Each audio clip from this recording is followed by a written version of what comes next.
Hi, I'm Bradley. And I'm Brendan. And on today's episode of Story Proof, we're going to be talking about the David Gordon Green trilogy of Halloween films that span from 2018 to 2022. Woo! At least one and a half of these movies warrant a woo. It's also very depressing that it's like the first one and a half. That part sucks. Yeah, these get a little rough. If you have not watched them yet, I will say first and foremost, if you haven't watched them and you're curious if you should, I think the answer is yes. If you like Michael Myers, you like horror movies, I would definitely say that there are very good things about all of these movies, even when the movie itself might not be great. There's definitely a lot of good still going. Yeah, there's definitely some good aspects to each of these movies, even if some of them really have some pretty big faults in them. And that's, of course, to say, as we always tend to say here, we're not the arbiters of what's good and what's bad. We don't care for some aspects of these movies, but if you really enjoy one or two or all three of them, that's perfectly valid. Yeah. And I will say that both of us got into Halloween in general, like the movie series before this, because technically there are like three different almost chunks of Halloween movies, where you've got the first number of them that end at Halloween Resurrection, and then you've got the two Rob Zombie movies, and then you've got the newer trilogy starting with 2018. Well, yeah, really, there's like four different timelines. I didn't say timelines. I did not. I was very careful to not say timelines. I said three different versions, three different generations almost. That's fair. There's definitely three different generations, and there's like 4 to 5 different timelines depending on how you, because you can go from 1 to 6, and then you have 1, 2, and then 5 and 6. And then you have the Rob Zombies, which are just completely off the rail on here somewhere. 1 to 18. And then you have the 1 to 18 through that whole trilogy thing. Like, there's a lot of stuff going on in this franchise. It's interesting. Yeah, I did not grow up watching the Halloween movies. I'm a very big Jason Voorhees fan. He's been my homeboy forever. Yeah, you've always been big into Friday the 13th as long as I've known you. Yeah, I was like hashtag Team Jason. Yeah, for me it was Friday the 13th, Nightmare on Elm Street, and Leprechaun, which is a weird third option to throw in there. I don't know why. I watched those a lot when I was younger. But I did not start watching the Halloween movies until, honestly, just a couple years ago.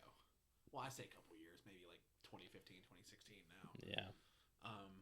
And I know for me, a big resurgence into horror movies was discovering the YouTube channel Dead Meat. That's really been a big thing for me, where it's also encouraged me now to go back and watch or rewatch a lot of the big horror franchises.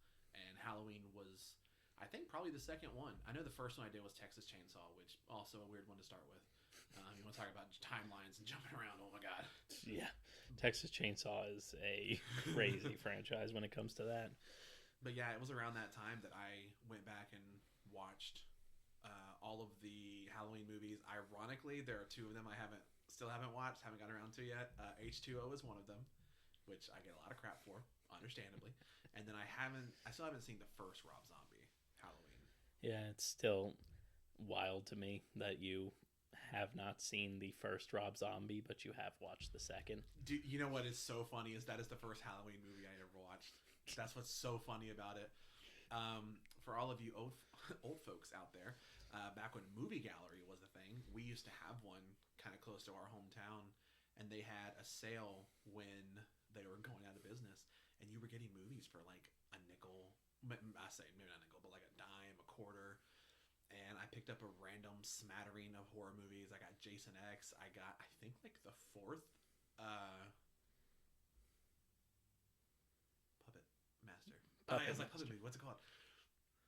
I got, I think, like the fourth Puppet Master, and then I got the second Halloween, so Rob Zombie's second Halloween. I'm like, yeah, this is fine. I'm sure I don't need to watch the first one. Yep, and then just never got around to watching the first one. And just thinking back to the second Rob Zombie movie, like, there's a lot of stuff that you really need to have seen that first movie for. In fairness, though, when the one girl shows up and she's got scars and she's like, yeah, when Michael attacked me, I'm like, cool, got it. She was in the first one. It's fair enough. It recaps it okay, I guess. Yeah. But, like, my experience with Halloween is kind of similar in a way. I think I first watched the original Halloween probably either late high school, early college.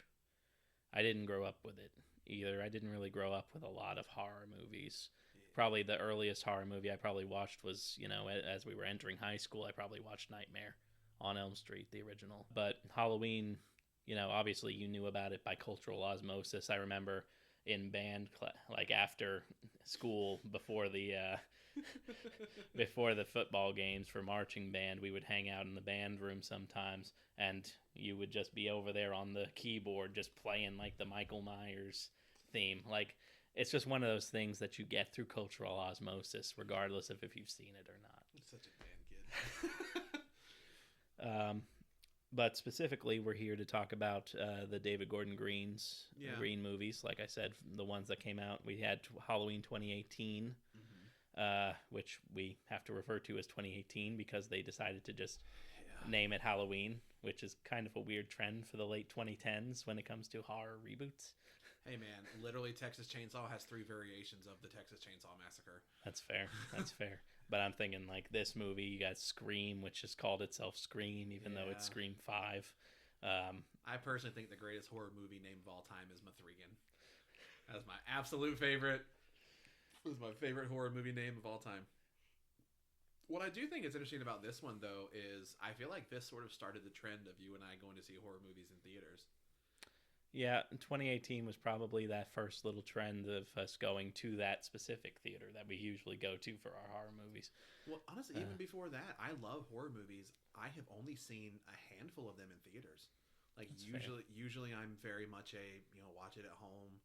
I also don't feel like I usually have someone to go with. I'm not surrounded by friends who particularly love horror movies. My friend Hillary and I have kind of watched a few since then. We went and saw Mithrigan. But yeah, up till this point, I think the only horror movie I saw in theaters was like Final Destination 5, maybe. I think I'd watched a few at this point. I remember when I was in college, I went to see Krampus when it was in theaters.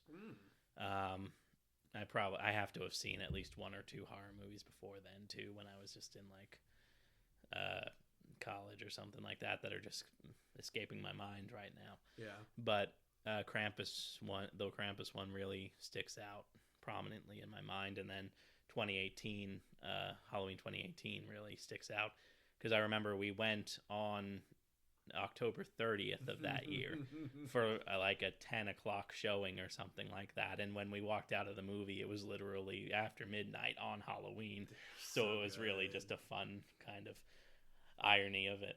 I remember there being kids in there, like young kids. Yeah, I do remember a few like toddlers like crying out in the middle of the theater. Yeah, and they were like right up front, and we were sitting pretty far up for that one. And I remember looking down and be like, man, that's crazy to bring that. And then during some of just the trailers, these poor kids are freaking out. I'm like, dude, your parents maybe shouldn't have brought you here. Yeah, I don't know. That's not for us to judge either way. But a little bit. But yeah, we went and saw all 3 of these in theaters. Had very different experiences for all 3. The third one easily being my favorite. Oh yeah, Kills, we were in a pretty packed theater. I feel like I remember like there was a lot of people. 2018, I remember a lot of people for both. There was a really packed theater. I think what really did it for when we went to see Ends was it was like a middle of the day. It was one of those middle of the day movies we randomly went to go see or something, I feel like. No, we saw that one at night. Oh. Okay, then I guess it was just maybe because of the movie itself. But we were the only 2 in the theater. Dude, it was so funny because the theater that we went to go see these at is in a mall. So it's one of the ones where you have to like buy tickets either ahead of time or you reserve a seat. Which I will say, the first time we went there, I almost got in a fight because someone's like, "You're in my seat." I'm like, "The fuck do you mean I'm in your seat?" I'd never been to a theater like that. I had just been to ones where you buy a ticket and you go find a seat. Cool, you're good. Yeah. So when we went to see Halloween Ends, we were the only 2 people, and we were in the middle 2 seats on the back row, like the perfect seats for the movie, and we're the only ones there. So, if you've ever seen, what is it, the Muppets? If you've ever seen the Muppets, just imagine Statler and Waldorf up there in the theater. That's basically the experience we had watching Halloween Ends, because we were just talking through the whole movie, like every sort of plot beat and twist and turn. And we'll get into the more spoiler aspects of it as we go through. I'm upset about that. It's one of the funniest things that's ever happened in my life, but I'm still upset about it. If you've seen the movie, I think you can kind of know what the big sort of plot twist of Halloween Ends is. Apparently, I'm a psychic. Who knew? But we'll get there as we kind of get there in the story. But needless to say, there was a major plot point that Bradley called at half an hour beforehand that I just did not think would possibly be the way that it is. One thing I will definitely say these movies have going for them is there definitely is a big overarching, this feels very much like one movie goes into the next and the next, particularly the first two, considering they happen at the same night. I would argue that in spite of, you're right to an extent, they do kind of feed into each other, but narratively, these movies are just all over the place. Not necessarily narratively. As far as the town and the characters, really getting to see Haddonfield feel, if not the same, pretty...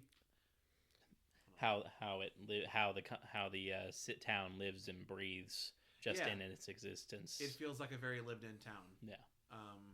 And I do like when you see a character show up and you're like, oh my god, that's right, that person. Particularly at the very end of Ends, you're like, holy crap, this is the whole roster of everyone left. Yeah. So I do kind of like that. Yeah, especially between 1 and 2, though, you definitely get a lot of... So we're going to start with Halloween 2018. I will say it is easily my favorite Halloween movie. Yeah, I get that. I still put it just slightly below the original for me, but I can totally understand why some people would put it above Halloween. I can see where people come from sometimes with the first Halloween, where now it feels sort of very slow paced and stuff like that, and that works for me still. Yeah. But 2018 definitely speaks more to a modern film audience as opposed to what the original Halloween from 78 felt like. So you're acknowledging that you're old. Got it, cool. Have I ever denied that I am old in spirit? Do you know what's really funny? The original still wasn't my favorite. I love Season of the Witch. I always have. Everybody says that. I love that movie. I really do think if it wasn't labeled as a Halloween movie, it would have taken off much more than it did. But yeah, it absolutely, it's a good movie, and it would have taken off a lot better if it wasn't subtitled Halloween. The problem is that they tried to go with an anthology after the second movie, and everybody was just thinking, okay, we've had 2 movies of Michael Myers. Where's Michael Myers? Yeah. I'm still a little upset that none of the movies ever, after Season of the Witch, no one ever hinted at the idea that maybe his mask was a shamrock mask. Yeah. That bothers me. It was right there. It was right there. Well, especially even in Kills. Or in Ends. I know it's kind of been speculated that maybe that could have been the reason, just fan theory-wise and stuff like that. And it would make sense for that to have been kind of either the actual Michael Myers mask itself, or even just the one little clown mask or something that drove him crazy or something like that in the very beginning of 78's Halloween. But that would, and they have references and show the masks throughout this trilogy, so which I get a kick out of. So it would have been very easy to go there. And I think one of the original potential ideas for Ends was at one point possibly having some sort of a tie-in with the Conal Cochran masks at that point. They should have done it. But cowards. Should have done it. That movie purportedly went through a lot of rewrites and redesigns and multiple different versions. And it does show, but 2018. Yeah, we get sidetracked so easily, in case you couldn't tell. 2018 opens, and it becomes a direct continuation from the original 1978 Halloween. So in this situation, Michael isn't the spree killer. Is a spree killer rather than a serial killer. Yeah. There is something in this one that I think is kind of interesting in that if you're going off that timeline, Michael disappears at the end of one. In this one, he's clearly been captured for quite some time, and we don't get to see what actually happened until the next movie. Yeah. I think that's a little strange. Well, they kind of drop it expositionally in some dialogue later in this movie. Yeah. Like, kind of, he was captured almost immediately after that.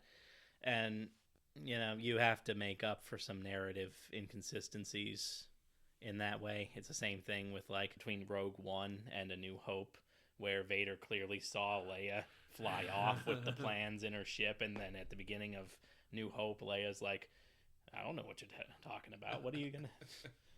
I don't have any plans. Leave it to us to bring Star Wars into every conversation we ever have. But yeah, this one picks up with, it's somewhere down the road. We do get to see what is easily my favorite version ever of Laurie Strode, where she was traumatized, I think is a fair term, after the events of the first movie, and now she's a very almost survivalist type. So she has a lot of guns. She actively trains and practices with them. We see later on that she has a lot of traps and fortifications built up in her house, and she is just waiting for that showdown with Michael. And of course, that was, outside of it just being another Halloween movie, that was the biggest draw of this new trilogy and this new movie, was Jamie Lee Curtis returning as Laurie Strode. And she is fucking fantastic. So good. Yeah. Love her so much. And this movie in particular, I think really gets to show her just being a badass, man. Yeah. Like the last 30 minutes of this movie are just incredible. Oh, man. And then this Michael's fucking scary. Yeah. Like, he is physically imposing. I think the mask is awesome. This is my favorite looking mask they've ever had. Yeah, it's probably the best, like, recreation of the original Myers mask. And then they age it up appropriately. They age it so well. Because Halloween's had some pretty bad masks throughout its history. I agree that this is probably the second scariest Michael after the Rob Zombie Michael. I think just because the Rob Zombie Michael is such an imposing force. Yeah. Like, he's a big dude. Yeah, so am I. Well, I can take him. Fuck no, I can't. That dude's a titan. But yeah, this one, he looks so good. The body acting in it is so good. The movie itself is incredibly well made. I just cannot get over when you watch particularly 1 to 2, how many characters and how many like overarching storyline things that happen. One of my favorite ones is when Michael shows up to get his kill on. There's a couple in front of him. It's I believe like a husband and wife, and they're dressed as a doctor and a nurse, and he's like, oh wait, my stethoscope, I forgot my stethoscope. And you're like, okay, whatever, that's not up to. Then the second movie, those two show back up and he forgets his stethoscope again. It's just a small simple thing, but you're like, oh my god, that's so smart. I love continuity, man. I absolutely love it when you get to notice something and you're like, I saw that, like I recognize that, I know someone put that in here to notice or for me to see. But yeah, this movie is great. Also, Laurie's family with her granddaughter and her daughter, Judy Greer, always a good time. Yeah. So going back and talking about the filmmaking, you mentioned how well made this film is. And I think about specific shots in this thing, but more so I think about like specifically the oneer that happens when Michael first starts his killing spree. Is around the same time as the nurse and doctor couple that you were talking about earlier. Hey. So a oneer is where you take a sequence and it's made to look like one complete shot, either by taking the camera and just through blocking and camera movement, following a character as it does with Michael here on his initial killing spree, or you will get some movies will shoot everything like it's one complete shot and then make it look like that through editing. Hitchcock's Rope is an early example of it. And then you'll have something like, say, The Revenant, which is edited to make it look like it's one complete shot. You guys are really going in the movie Revenge. with a naked dude. It's a bit of a weird. I haven't seen it, so I can't speak to that. Good movie. Yeah. Good scene. Despite the naked dude. But yeah, the oneer happens. You got Michael going through. He initially picks up a hammer and comes into a house and kills a woman making a sandwich. And then he picks up a knife. And you have this moment where when we went to the theater originally to see this movie, you had just complete silence because you start to hear a baby crying in the middle of everything. And so you're like, oh my God, is Michael going to kill a kid and kill this baby? Because he walks up to the crib holding the knife and he just stands there for a minute. And you're thinking about it because, like, oh my God, he just killed like a 10-year-old. Yeah, I was going to say, we didn't mention it earlier. He straight up strangles a kid earlier in the movie. Like, there's a sequence where Michael breaks out in this big bus transfer and all that. And this kid and his father are driving back, and this kid gets literally, strangled from the back in one of Michael's, like, signature kill ways. And it's just like, so you're sitting here watching this baby in the crib, hearing him, and he's just staring like, is Michael going to do this? He doesn't. He doesn't end up doing it. He just goes on and kills somebody else in another house. But very tense for a minute there. Yeah, so to kind of like, we're trying not to go point by point through the movie. We're not trying to do like a super movie review type thing of it. Yeah. But there is some stuff earlier that I think is really cool. A lot of it, unfortunately, was kind of spoiled in the trailers. Like, this is definitely a movie where the trailer gave away most of the best shots of the movie. That's a common issue these days when it comes to trailers in general. Yeah. So there are two podcasters that actually showed up earlier in the movie, and it turns out that they have the Michael Myers mask. Yeah.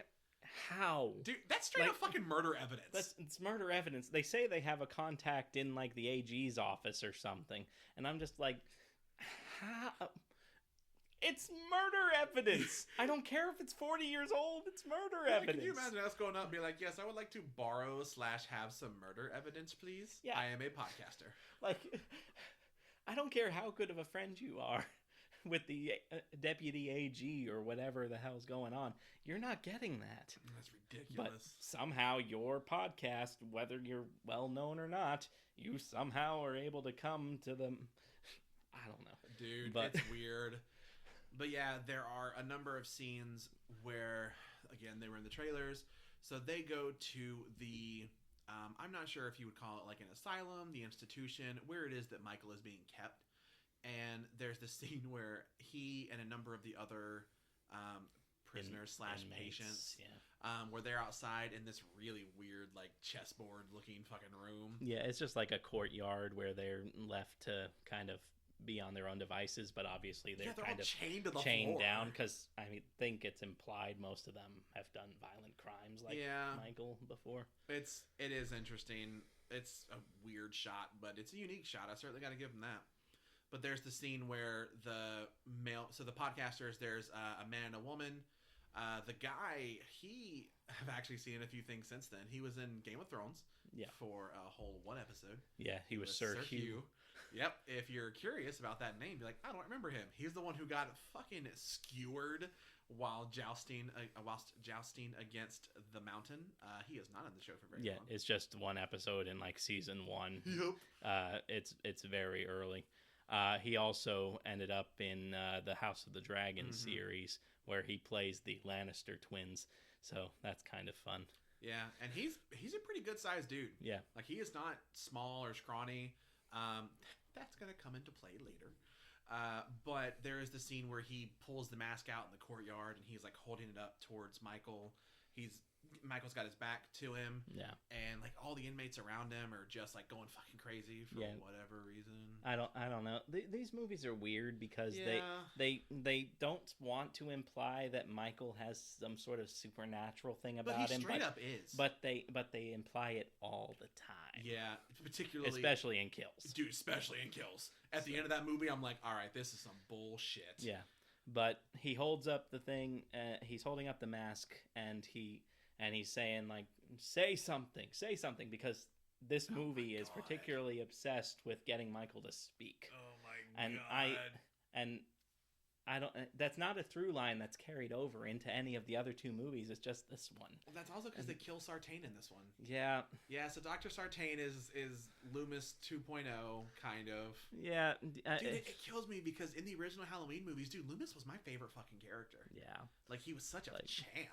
I get that, and it's somewhat unfair to refer to him as the new Loomis, but Even I mean, though the movie does. Literally does in the scene where Laurie meets him and she refers to him as the new Loomis. Yeah. And that's part of just setting up expectations that we already have, and but it's that's weird. Neither here nor there. But yeah, so the podcasters, they go to visit Michael. They have his original mask.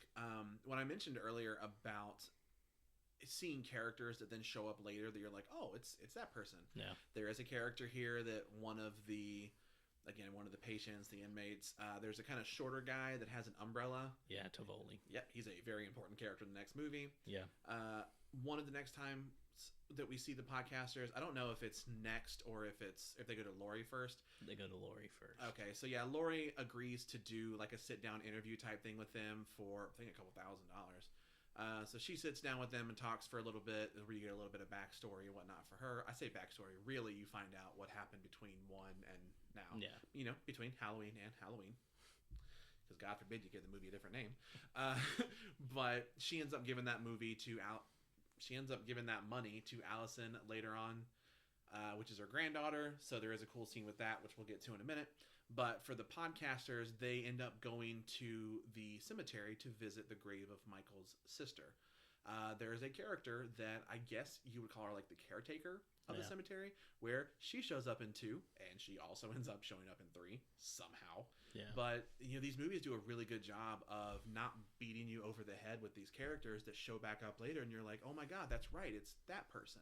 Yeah. I think it's really cool. You know, we talk about lived in and making Haddonfield feel like a real town. Yeah. They do a really, really good job Yeah. with that in these movies. Yeah.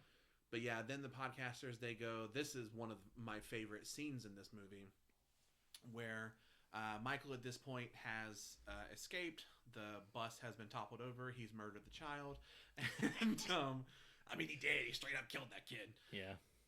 But they, being the podcasters, they go to a gas station that, it's one of those gas stations, it's like part gas station, part like auto shop. Yeah. So in the background of one of the shots, you straight up see Michael murdering a mechanic in the background of the shot. It's pretty scary, actually. And this is where he gets his big jumpsuit. And then there's the shot that, again, was in the trailer, where the female podcaster, she goes into the bathroom and she's in a stall, where his hand comes up above like the stall door, and he drops a handful of teeth. Yeah. And first off, it's weird because you're like, did he just straight up rip that dude's teeth out? But it is a very scary shot. He kind of starts banging on the door to the stall. She screams, and then the male podcaster comes in, and dude, I gotta give it to him. He tries to fight Michael off. Like, he tries. He's not like a coward who runs away. Yeah, but dude, Michael just straight up wrecks him. Manhandles him through this room. I mean, beats him for a while. Yeah. And he ends up killing the 2 podcasters in there. And then there's the really cool shot where he goes to their car and he gets his mask. And there's this scene, one of the biggest ones from the trailer, of him like putting the mask on, him with the trunk pulled up, and I think maybe like slams it down. But it really is this moment where like, this is Michael Myers. He's back. Yeah. I think of the scene in Sweeney Todd where he's like, now my arm is complete. Yeah. I mean, this is fucking it, dude. Michael is in game mode. He's ready to go. After this shot, the next time we see Michael is when he's about to go on his killing spree 2.0. Yeah. I mean, he's about to go into it, man. Yeah. So this it takes us to one of the many instances in this movie where, okay, you're thinking, okay, beat by beat, this is kind of Halloween 1978 all over again, where it's just, oh, Michael escapes, comes to Haddonfield, starts his murder spree, yada yada yada. But there's some nice little subliminal moments, or subversive moments, I should say, in this movie, and this is one of them where. In the 1978 movie, Laurie looked out the window and she saw Michael just kind of hanging out there watching her ostensibly. Mm-hmm. Here, they do the same thing with Allison, the granddaughter, but instead when she looks out the window, it's not Michael, it's Laurie sitting there watching. Yep. And so after she gets out of class, she goes up to Lori, and Lori gives her the money and says, hey, do what you want with it. And Allison's like, oh, I'm going to just put it towards college or something. And she's like, screw college. Go to Mexico or something. Just do what you got to do. I'm surprised Lori's not or invest in a Desert Eagle and keep it with you at all times. Yeah, that would track with this Lori at this point. Yeah, I will say that, like, speaking of guns, the one thing that kills me with her is, I say the one thing that kills me. Later on, we see that she definitely has a plethora of firearms at her disposal. Oh yeah, she's doomsday prepping. Yeah, but when she's like actively out hunting Michael, she has a 6-shooter. That's it. To be fair, so did Loomis. Yeah, if I have he didn't kill Michael. He shot him and Michael walked it off. Yeah. Granted, her 6-shooter is bigger.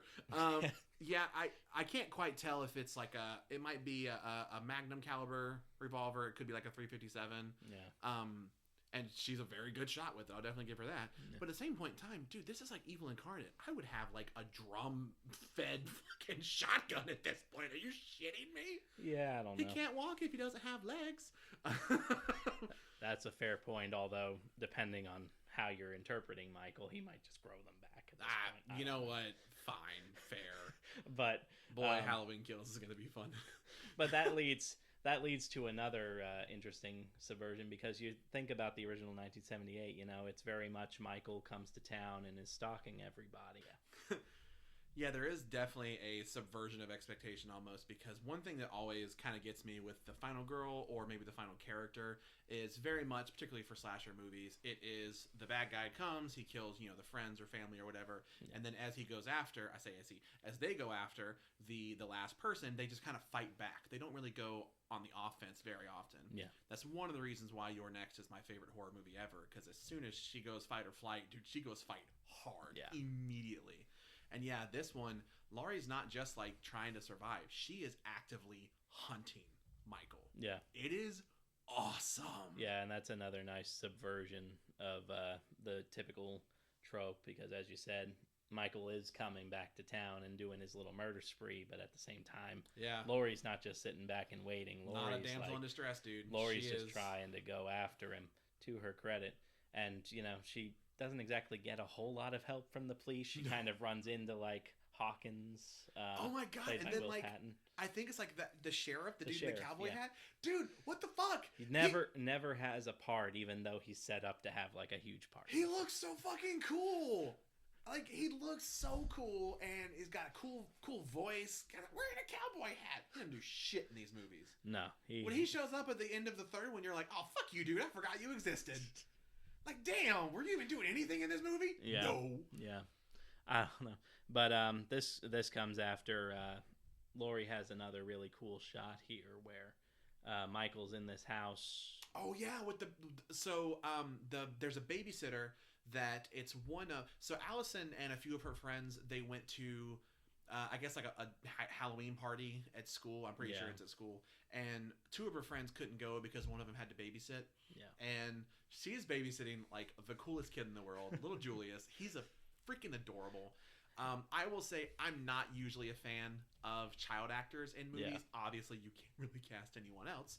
But honestly, sometimes they're just bad. They really take me out of it because it's like, not Julius. No, Julius is killing it, dude. This kid's good. He and the girl, they kind of have a few jokes back and forth about like being the favorite babysitter. Well, you're my second favorite kid that I babysit, whatnot, blah, blah, blah. It's very cute. Well, there is a scene where Julius is like, oh my god, there's a monster in my closet. Of course, she's like, there are no monsters in your closet. She goes to close the closet door and it doesn't close all the way. Yeah. I love the idea that maybe Michael just like has his foot stuck in it and he's like, oh, I'm gonna scare her when this door opens. I was like, Michael's dramatic. I mean, Michael does have a taste for the dramatic. Yeah, he is a showman at his core. So she goes to close it. There's actually a kind of cool, like, when she goes to close it, you're almost curious of what's going to happen. When she goes thump, you kind of have a moment of like, oh shit. And then she opens it and Michael just and she is not a big person. No. I mean, she's a very small girl. And he starts just attacking the hell out of her. And I really got to give it to, one of these great characters. Her first thing is telling Julius to run. Yeah. Like, she's just like, get out of here. And she tries to fight, man. She does, dude. I will say her death in the first movie is the one that kind of bothers me a bit. Well, the only thing that I really have a problem with is, and it makes sense that it happens, but the only reason she really gets caught and dies is because she slips on the hardwood floor because she's only in like fuzzy socks and stuff like that. Like that's the kind of stuff that makes sense in this franchise, but for her to almost get away like that, so close. I don't know. So close. Yeah, so Michael also, we didn't mention because he's not a big character, but he killed her boyfriend as well. Yeah. Oh no, so sad. So the boyfriend's dead. She's dead. Yeah, the shot where Laurie is trying to convince the police, hey, Michael's out, we need to kill him. They're like, no, I'm sure it's fine. She looks up in the window of the house that he was just in, and you see what looks like straight up Michael just standing in the window. Yeah. And this is where I gotta give it to her. She pulls out that revolver, boom, dude. She like center mass hits. It is a very good shot. Yeah, but it's just a mirror. Yeah, it's just a reflection of Michael. But you do know he's in the room now. Yeah, and what's cool is that this is a shot where the original Michael Myers actor, Nick Castle, is actually playing Michael in this moment, so it's a nice little kind of symmetry moment there. Dude, it's cool. It's a good shot. But at this point now, Hawkins, played by Will Patton, is up in the house trying to like figure out what's going on because the cops had been called to the location, and he sees Michael going down the stairs all nonchalant as Michael does, and he chases him out. Michael gives the slip to both him and Laurie and him nearly blow each other away with their... Especially surprising considering Michael never runs. Yeah. I don't know. Why don't they just listen for the heavy-ass footsteps? Oh, I hear a man slightly pacing away from us. Wonder who it could be. Yeah. And this is where Hawkins hooks up with Certain, and this is where Laurie calls him New Loomis. So... Yeah. And then, kind of like the other storyline bit that we're following is Allison is at the party. Yeah. She sees her boyfriend kind of macking on some other chick. Yeah, her boyfriend's kind of a dick. Yeah. I don't know. I the way that he acts up to this point, and even the way that he acts not immediately after, but in the next movie as well. I really wondered, I'm like, was it straight up just terrible timing that another girl immediately put the moves on him and that's where she saw it? Yeah, I guess maybe. I think he's also, I guess he might also be kind of drunk at this point. Maybe, because I don't feel like they ever portray him as like the douchey boyfriend. Yeah. I really feel like he has the, obviously right after when he fucking takes her phone and throws it in. I don't know what it is. Dude, I heard someone, I think, Chelsea on Dead Meat calls it like fucking tubby custard from Teletubbies. Yeah. That's probably the most accurate fucking thing. I don't know. I just kind of assumed it was like nacho cheese, but why would you leave nacho cheese just sitting in a huge ass bowl? Yeah, why? It's such a big fucking thing too. Because I was like, maybe it's like pudding. Yeah. Who needs that much pudding? Yeah, I don't know. But I don't know. So she ends up leaving the party with I think it's his best friend. Yeah. Ooh, this poor unfortunate child. So they go to leave the party, and I don't remember if she has been drinking. If she has, it's not particularly noticeable. Yeah. He's kind of at admits, the very least acting like he's pretty drunk. He admits that he's probably drunk. Yeah, I'm kind of curious if maybe he just used that as an excuse to be. So he kind of like puts the moves on her. Yeah, 15 seconds after she just saw her boyfriend macking on someone else. Yeah, he's kind of one of those tropes of the nice guy who thinks he can get the girl now or something and will treat her right or something. Like it's yet another like good character thing where he doesn't try to. As soon as she like says no, he doesn't he's immediately apologetic. Because I feel like these movies really do have like good characters. Yeah. Like the way people, one thing that always kills me in horror movies in particular is people doing stuff and I'm like, why the fuck would you do that? That's not how people think. That's not how you would react in that situation. I feel like these movies, sometimes not, but some of them really do have moments where I'm like, I could see that happening. Especially in this first one, I think there's really good character stuff because I agree. I think I like that he's somewhat tipsy or drunk or whatnot. And he's immediately apologetic about I get it. I'm sorry I crossed the line and stuff like that. And I appreciate that, and that's very good. Then this guy just gets got in another really cool sequence. Dude, it is one of the cool... see, I keep feeling like, this is my favorite part. This is my favorite part. I fucking love that about a movie. Yeah. When there's just thing after thing where I'm like, hell yeah, hell yeah, hell yeah. They end up in like a dude's backyard. Yeah. And Allison is, I feel like, fairly well built. Yeah. they go to like leave, and she just straight up just like hops over this big fence, and I think maybe he left something in the yard or something. He kind of like backtracks into the yard, Yeah. and he says that it's Mr. Something's yard. Mr. Elrod. It's a callback to the original Halloween 2. Okay, I was about to be like, how do you know that specific name? But no, the callback, that makes sense. Where they have these motion lights, but they turn off remarkably fast. Yeah.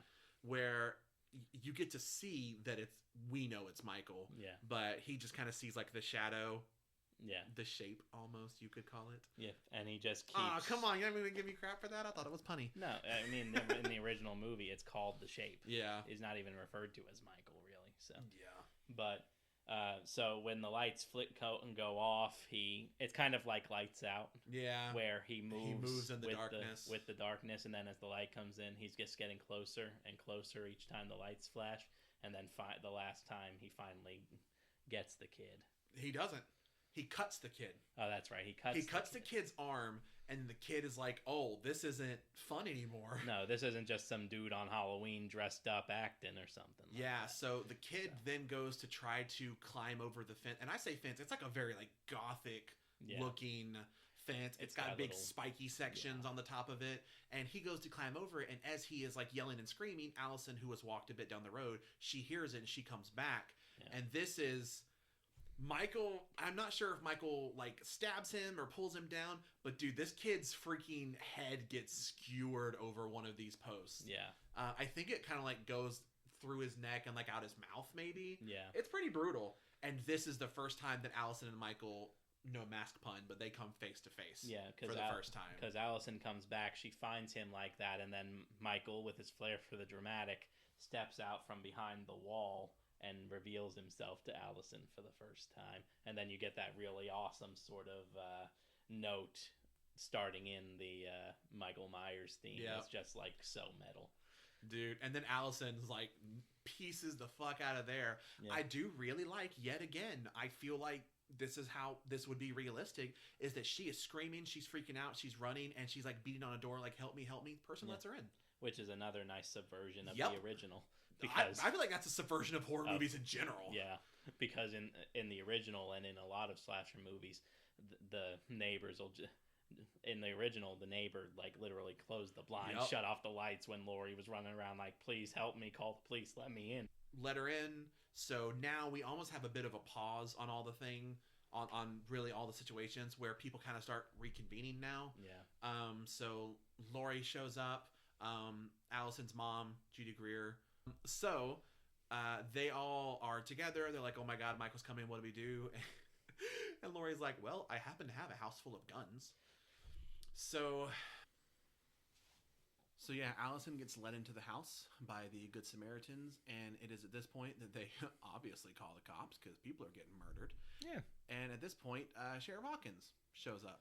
Yeah, because at this point now, Hawkins has kind of gotten the idea from Laurie that the whole gang is going to just kind of cozy up inside of her fortress at Laurie's house. So, and they don't know where Allison is because they can't get a hold of her because her phone is in the trashed. Tubby customer machine. So Hawkins and Certain, who have been... why is he still with him? Because you are a police officer. Ditch him. It's because Certain is the expert on Michael Myers, and is ostensibly in charge of Michael's well-being. Yeah, if I'm Hawkins, I'm like, that's cool. If I see him, I'm gonna kill him. I don't want to witness. Look, it's all in service of just a crappy.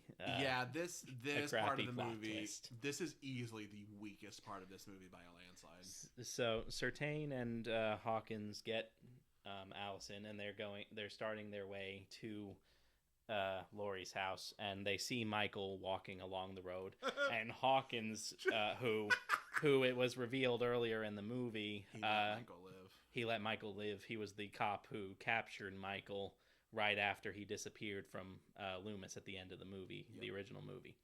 So Hawkins is like, I'm not going to make the same mistake twice, and he just Fucking runs him he over. he Dude. runs him over just like Ben Tramer in the original Halloween 2. Just complete. No explosion. No explosion, but close enough. No, so he runs over Michael, and Certain gets out, and Certain says, "Oh no, he's dead." And then we get just God. This is the one part of the movie that really just kind of knocks it down for me, and that's why it's not above the original, is because of this twist. 100% fair. Right here, and the twist is that Certain isn't Loomis. Certain is just as obsessed with Michael as the podcasters were, as anyone else was. He too wants to hear Michael speak so badly. Hashtag not my Loomis. So at this time, Frank wants to just double check, make sure, double tap Michael, and that's the end of it. Certain pulls out this penknife thing that he's got. Yeah. Stabs. No. Take a second. He pulls out a motherfucking penknife. This is... If it had been like an old-timer knife or a pocket knife, fair. If it had been a regular pen, fair. This dude straight up has been walking around with a thing specifically designed to murder, and he's just had it the whole time. Yeah, I don't know. Like I said, he's crazy. Yeah. But he whirls around, he stabs Hawkins a few times, and so we're left to believe that Hawkins is dead. Spoiler alert, he's not. Dude, but fucking how, though? I don't know. Certain, from Allison's point of view, in the back of the police car, pops up with Michael's mask on. And it is the most ill-fitted thing. It's just ridiculous. It's like, imagine if you see a little kid put on like his dad's suit jacket. and I want to stress this is not anything to do with the actor. The actor was perfectly fine with what he was given. It's just, this is entirely fabricated just to get Michael to Laurie's house. It is 100% just to get Michael to Laurie's, because the entire reason that Certain wants to do this is because he thinks that getting Michael to Laurie will make him speak and say something. Yep. Because he, along with everybody else, is convinced that there's some big force connection between them or something like that. So he hauls Michael, throws him into the... I want to call bullshit about that for a fucking minute. We haven't mentioned yet the physical stature of Dr. Sartain. He's a little bit of a munchkin. He is not a big guy. He is an older guy, and he just straight up like drags this behemoth of a man. Yeah. And like gets him up in a vehicle by himself.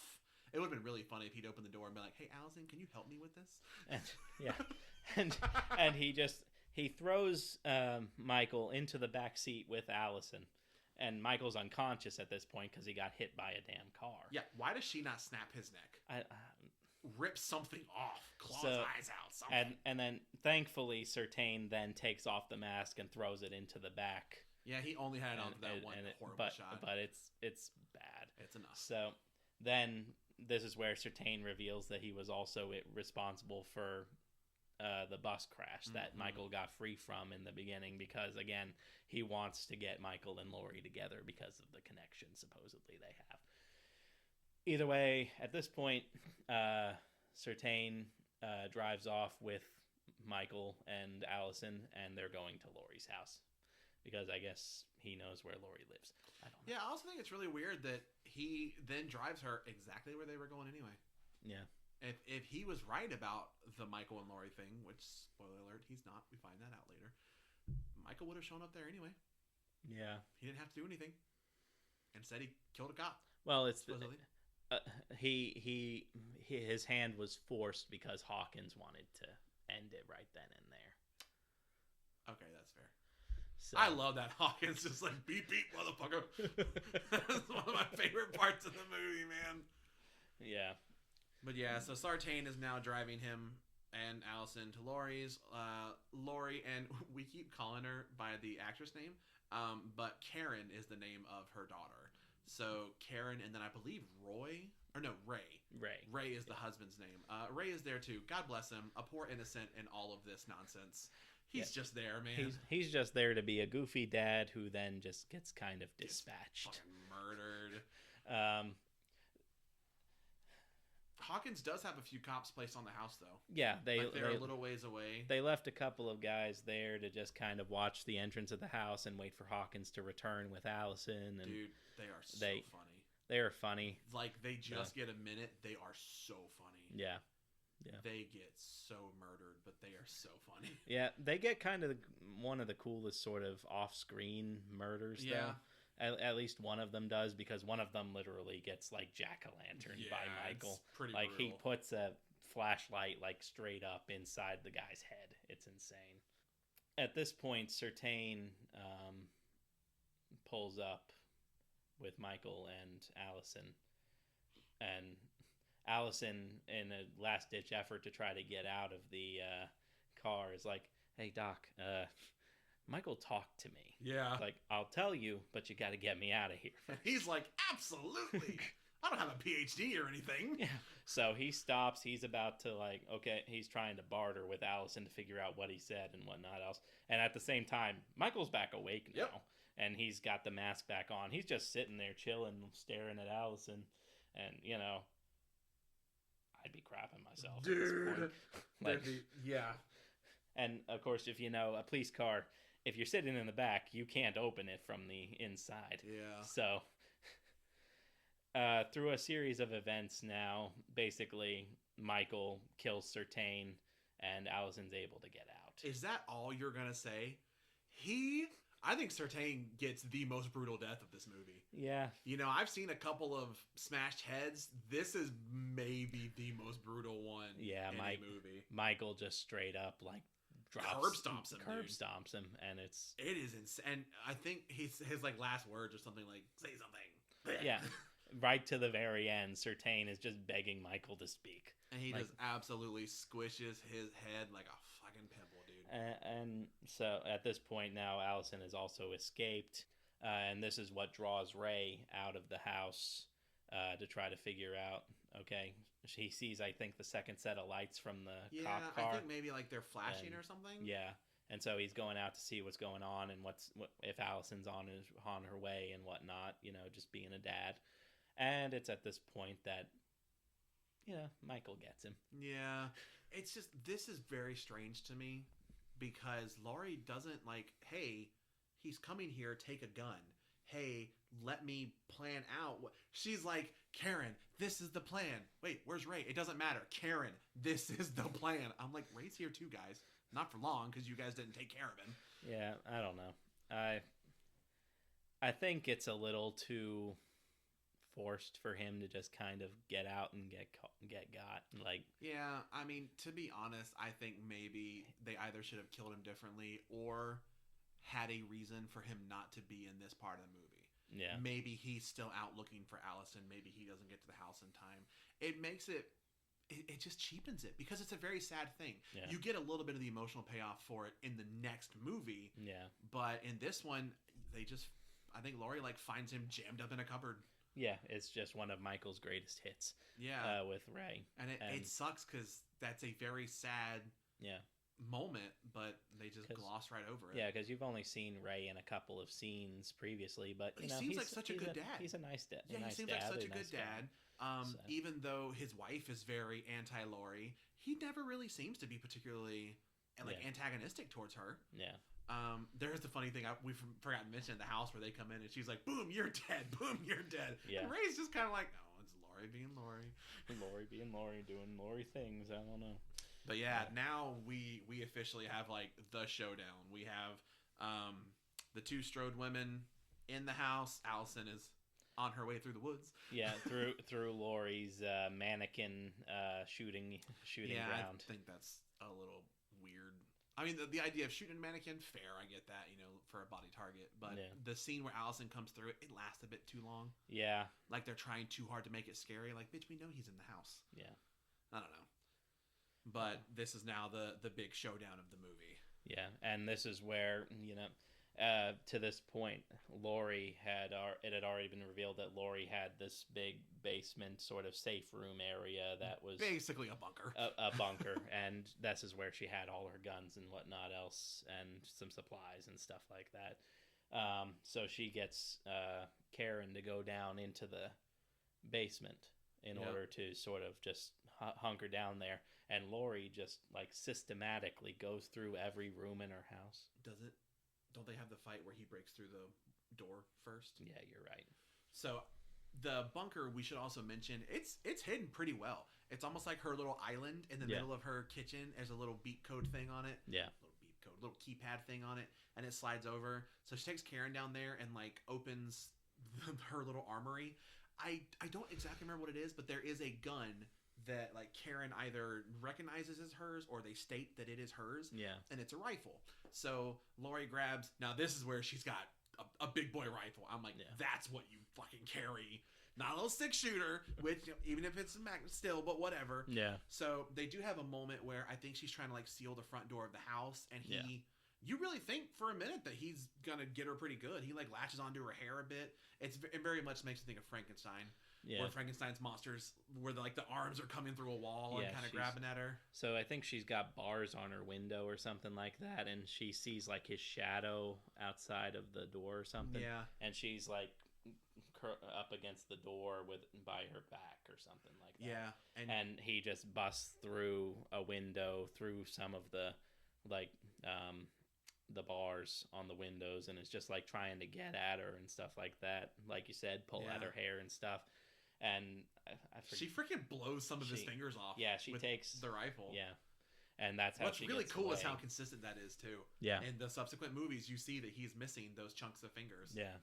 But yeah, so she manages to blow off a pretty good chunk of his hand, and then dude, she has probably the coolest thing about this house is she starts systematically sweeping each room individually with this big friggin' rifle. Yeah. And as she goes through and she confirms that the room is empty, she comes out and she hits like a kill switch type thing, and it freaking drops these like metal bars in the door. Yeah, so that he can't possibly like get in or out of this room, and it just kind of verifies, okay, he's not here, we can move on and move forward. Dude, and it's just sort of fucking cool. It's like police tactics or military tactics, like just straight going room by rooms, room, sweeping everything. So good. And eventually she comes into one of the rooms, and in a closet she finds Ray, because Michael somehow cannot stop. He and Jason, man, they just cannot stop being like, this body's gonna look so good up in this closet. It's a nice inversion on that final girl circuit kind of idea that James and Chelsea have on Dead Meat, where it's just the final girl just kind of running through, seeing all the previous deaths and whatnot else. Instead, again, it's Michael now being kind of hunted by Lori rather than vice versa. And Lori sees Ray and she's like, well, and what does that mean about, oh no, anyway. Yeah, she really doesn't register it, which I mean, in the moment, fair. Yeah, it's just, another sign that Michael is here but isn't necessarily in this room. Allison shows up and ends up down in the bunker with her mom. Yeah, at some point in this whole thing, Allison gets there, ends up in the bunker because she's crying out for anybody, and Karen hears her and opens up the bunker to get her down in. And then, importantly, she does close it again. Yeah, she closes it again. Yeah, so then finally, Lori does find the magic room. You are a winner. That Michael is in. They have a bit of a tussle, and this is where he ends up having her out the window, laying on the ground. And I think maybe he hears a sound or looks away for a second, looks back, she's gone. Yeah, so she pulls a Michael Myers in this moment. He gets distracted by something. It might be him hearing Allison call or something like that. Yeah. I think is what it was. And at that point, he looks back out, and Laurie's disappeared the same way Michael did at the very end. It would have been so cool if his first words he just went, son of a bitch. Like, how funny would that have been? Or like, bitch stole my move. Yeah. And then at this point now, Michael goes back downstairs because he's heard all of that going down. And I think he kind of hears the last of the island. Or he hears closing. The sound in there, so he figures out where it is. And him being Michael, he starts manhandling it. And then this coming up is my favorite moment of this movie. This is one where like everyone in the theater was like, oh, I'm over there like, yeah! So Karen's character has her rifle, and she's got it aimed up the staircase, and he is just like ripping this freaking island away. And he goes and pulls it away, but he's not in the doorway to it. Yeah. He's still off to the side. And And at this point, Karen is like crying. She's becoming more and more hysterical as it goes, and she's figuring and like just crying and crying and crying. And oh God, please don't. And then he steps out because I guess he hears it. He's like, "Oh, this is gonna be an easy one." Because this is the kind of thing that triggers Michael's mind to be like, "Oh, I can this is somebody to kill. Oh, this is great. This is a part of the chase." And then one of the great moments is when just dead ass. Judy Greer, Karen, just stops crying immediately and is like, "Gotcha." Well, as he steps out.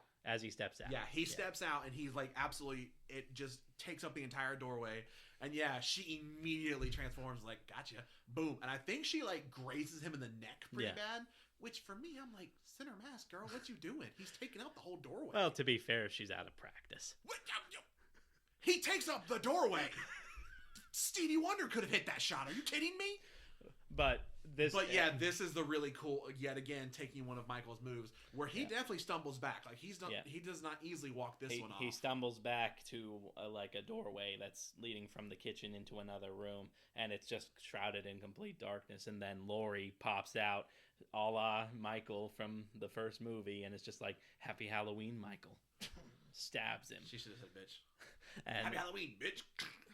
And then at this point, he tumbles down the stairs, and Karen and Allison both come back up the stairs, and I think he grabs Karen's foot briefly. Yeah, and she kicks the shit. She kicks him, and then Allison grabs a knife, stabs him to get him to let go, and then these bars come across the. Yeah, so as soon as they get up, it's interesting to me here because the bars that were coming down in the doorways, it's like they were like almost meant to be there. These seem very much like a one shot. It looks like someone straight up took like these giant harpoons and just jammed them through the woods sideways. So yeah, they create a series of bars at the top, and she, I think, maybe triggers gas lines or something down there, and then she lights a flare and drops it in. So like he's trapped in a burning box, man. Yeah, and Karen reveals that it was never a bunker to keep us in. It was a trap to keep him in. Yeah. So that they could. So the acting, like she was scared and everything else, knowing that that's going to trigger Michael to start his final like stalking and all that. That's all part of what Laurie planned all these years to try to stop him if he comes in. So like this is just, dude, it's great, man. The shot, especially of him standing there looking up at them as the fire is swirling behind him. Yeah. What a fucking shot, man. Yeah. Oh my God. And they go to leave. They end up in the back of a passing truck, more or less, on their way to the hospital, and this is where the movie ends. Technically, it would be easy to think that's the end of Michael Myers, but towards the end credits, you hear him breathing. Yeah, all again how he did in the original. And this signifies that, he's still out there potentially and he could go. And it was due to the success of this movie that they then greenlit 2 sequels. Yeah, so I will say we had a lot of nice things to say about this one. A lot of nice things to say about the next one. Some not nice things to say about the next one. Definitely a lot of, this character coming back, this character coming back, this thing coming back. It sucks because really the next one has an introduction of a lot of characters or a lot of legacy characters that I was like, dude, fuck yeah. And then just so many parts of the movie and then the end of it kills me because it's just you've got that freaking the veil of ignorance and the suspension of disbelief. If I see someone that they tell me is not supernatural and he gets stabbed basically through the spine by a freaking knife buried up to its hilt and he walks it off. Well, regardless at this point, he's already been inside of a burning basement. Yeah, and even right before that, he gets fucking hit, shot, stabbed. He got the freaking pitchfork through the back. Which I can understand a little bit because Michael does take some punishment in the original movie. Yeah, but not nearly as much as he does in this next Jason couple. Voorhees level. Yeah, this shrugging off injuries. So this movie follows pretty much exactly where. Literally exactly, because as they're leaving in the truck towards the hospital, there are fire trucks passing the 3-strode women, and they're like, no, and Laurie's like, let it burn, and you get this fucking magnificent opening scene. The firefighters come into the house and they're trying to do their job, and Yeah. Michael gets out and he just straight up fucking wipes out this fire department, dude. Yeah. I mean, he murders the shit out of these guys. Yeah, and to their credit, they kind of tried a little bit. I think I would have probably turned the hose on him a little bit. One of them more, does. but and he just walks through but it. like turn it up to 1,000. I was gonna say I'm gonna call bullshit on that one. I have been shot with a water hose from a fire truck before, and even with it not on maximum, dude, it will knock your ass over. They use that kind of shit for like riot response. Yeah. No, fuck that. Michael Myers would have been knocked the fuck over. But even before then, the movie actually opens, I think, with the flashback, right? I'm not sure if it opens with it, but when you mentioned same night, I figured we would start with that. But so the same night, Laurie and them have hopped into a pickup truck. Laurie and them have hopped into the back of a pickup truck, and they're heading out. The firefighters come in. They have the big fight. And then... I want to say more about the fight. Yeah. It sounds like you're already glossing over it, though. No, go ahead. There are a few things in this fight where, yet again, we talk about, oh, Michael's a normal person. Michael stabs one of these dudes and lifts him completely above his head. Yeah. I'm sorry. What strongman competition has Michael been religiously training for in his life? Yeah. Yeah, I don't know. I will say I'm a little upset when you talk about these guys putting up a good fight. One of them has the big circular saw. I'm like, I wanted to see what that guy did. That'd be funny as crap if Michael like shows up the rest of the movie. He's missing an arm. Obviously, Michael didn't get phased too much by it. Yeah, I know. So. It is cool. It is a very cool opening action shot.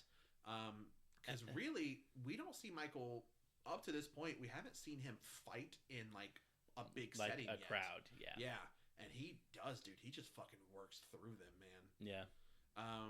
And then there is also a very important flashback with one of the creepiest like deep fakes I've ever seen. It's wild. I swear I thought it was like archival footage at first. It had to have been a deep fake, I thought initially, but no, it's just It's a guy who looks like Donald. Okay, so basically we're getting a little excited towards the beginning of this. At the very end, you have Donald Pleasance basically standing in front of you, Loomis. Dude, so good. But it's not a deep fake. It's not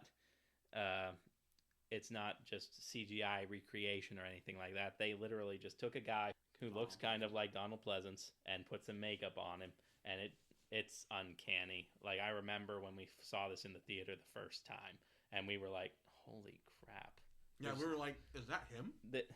Is this archival footage somehow? Is this a deep fake? It had to be a deep fake. That's what we thought. And then a few days later, an article came out that said, "Oh no, that was just a dude that we put makeup on." And my mind was like, very impressive. Like, it's insane. But so if there's one underlying theme that kind of comes out of this movie, it's that evil dies tonight.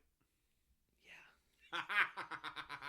So Bradley mentioned some returning characters. Oh yeah. We get Tommy and Lindsay, the original kids that Laurie was babysitting in the first Halloween movie. The Lindsay played by Kyle Richards, who played her in the original movie, and then Anthony Michael Hall, who did not play the original Tommy, but plays that character here. And they're all this conglomerate of the survivors of the original Michael Myers attack, and Tommy's going through some stuff. Yeah, he's a weird character because I feel like all of his writing in this is either really good or really bad. I don't feel like there's a lot in between, and it's mostly bad. I gotta give it to him. I think he sells a lot of it well enough that even some of the bad, I'm like, this is working for me. Anthony Michael Hall is a good enough actor that he can sell a lot of this. But yeah, this first thing where you see him, it's like an open mic night type talent show thing on Halloween night. Yeah, and he goes up and starts being like, "Hey, you guys remember that dude that murdered a lot of us? I'm gonna tell you about it." Well, his talent for this little talent show open mic thing was telling a scary story. He should have picked a fucking different one. And so he tells a story basically just about how his trauma has been dealt with or not dealt with throughout the last 40 years. Fair, but And basically, you've got like Nurse Marion from the first movie. Yeah. There, you've got, like I said, Tommy, Lindsay, Lonnie The is there, security guard. the security guard. I believe those are all the legacy characters. Yeah, you've got Charles Cyphers, the who played Sheriff Brackett, who's now a security guard at the hospital that Laurie ends up in during the movie. What is it with second Halloween movies and putting people in hospitals? Dude, I don't fucking know. And then not really like doing a lot with them. Yeah, Particularly Laurie Strode. like it's the same exact thing with Laurie between Yeah. the original Halloween 2 and this Halloween 2. Yeah. So like easily one of the biggest complaints of this movie is really every fucking scene that happens at the hospital is kind of garbage. Yeah, pretty much everything revolving around the hospital, revolving around like Laurie's character, minus the little bit of stuff she has with Frank, because they happen in the same. Some of the stuff with Hawkins is very cute. They end up in the same hospital room together, and they're somehow penknife to the neck didn't kill him. Yeah, he's still alive. Yeah, like Sartain sucked at literally everything. Even after he also, we didn't mention it, but he got run over a couple times. You didn't mention it, and I was like, maybe I misremembered that. No, he got run over by Sartain as they peeled off to go to Laurie's house. So he's alive still somehow. And not even in like a coma or anything. No, so. But they have a few nice moments in the room where, admittedly, they're playing it like he's kind of doped up and stuff like that, which fair. Yeah. But they're talking about how they went on a date. They went on a date, and Frank really liked him, but Laurie was really obsessed with Ben Tramer and stuff like that. Yeah. So it's setting up that these two are kind of maybe going to have some sort of a romantic thing going forward. Yeah, but it's definitely one of those read the room, dude. Like, people are getting murdered. This is not the best time, Frank, but I get it. You almost died, so you're going to bare your soul a little bit. So there's like a lot of things that sort of go on just point by point, one after another towards the beginning. There's a scene in the hospital with Allison and Karen where they talk about Ray. Yeah. They actually acknowledge the fact that, hey, our dad and husband was fucking murdered. Yeah. And you see them like crying. It is one of those things where it's almost like they couldn't cry in the moment because they were in like a fucking battlefield. Yeah, it was a big fight or flight sort of deal. Yep, and then they tried to get Laurie out, and then they were in the truck, and then they're going to the hospital, and then. And as soon as they have time to stop, they have time to acknowledge it. Yeah, because at this point, they're still convinced that Michael, died in the fire. Yeah. So they're kind of thinking, okay, we're in this moment of peace now where Laurie's kind of touch and go in the hospital, but we're safe and we're okay. Michael's gone. It's done. And that's so really we can now start. We can now start to really mourn this loss that up until now we haven't really been able to do. Yeah. And it's a really nice moment, especially when, like we said before, we were considering how nobody really ever acknowledged it in the first movie that Ray was dead, understandably. Yeah, I like that. Yeah. You find out that there is. Obviously, they hear the news about the entire fucking fire department getting slaughtered. So like, oh, Michael's probably not dead. No. We do see on the news that one of the other inmates from the turned over bus from the first movie is free. Yeah. This is the dumbest fucking part of this movie. The guy with the umbrella. With the umbrella. From the original. Who is, God bless him, like maybe 5'2"? Yeah, he's not a particularly large guy, nor is he particularly tall. Yeah, and God bless him, like physique-wise, he almost looks like Danny DeVito's the Penguin. Yeah, it's almost like watching the Penguin. And it fucking kills me what they end up doing with him. I understand the fear about not knowing it, but who the fuck looks at that and be like, that short, squat man murdered so many people. Yeah, I don't know. I get it. The whole movie's about like how mob violence. Yeah, the mob mentality gets pretty. Mob mentality. Yeah. Mob mentality and mob violence are wrong, and it can end up with the wrong people being hurt and whatnot else. And that's all a great message, and I appreciate that. But the way they do it is insane because they're running around. Well, so when the mob idea first starts, it is very much led by Tommy, and he gets a baseball bat from like the barkeep. This is where the Evil Dies Tonight thing starts. Yeah. They're going to take it upon themselves to go murder Michael. Yeah. There are a number of interesting pair-ups and returning characters. This is where the doctor and the nurse come back. Yeah. They have a thing where they forgot he forgot his stethoscope, which is a funny little callback. And I mean, they're straight up forming a mob to go kill Michael. This is where Evil Dies Tonight begins, and it becomes just this chant for the mob because they all assume that it's Michael, and they just beeline all over town trying to find Michael.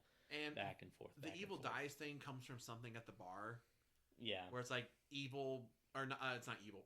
Evil dies tonight, but it's like love lives today, I think. Yeah, they have a little donation jar or something, and it says like love lives today on it. And so Tommy puts like some bills in the jar and says, you know, love lives today. And then Nurse Marion is like, but evil dies tonight.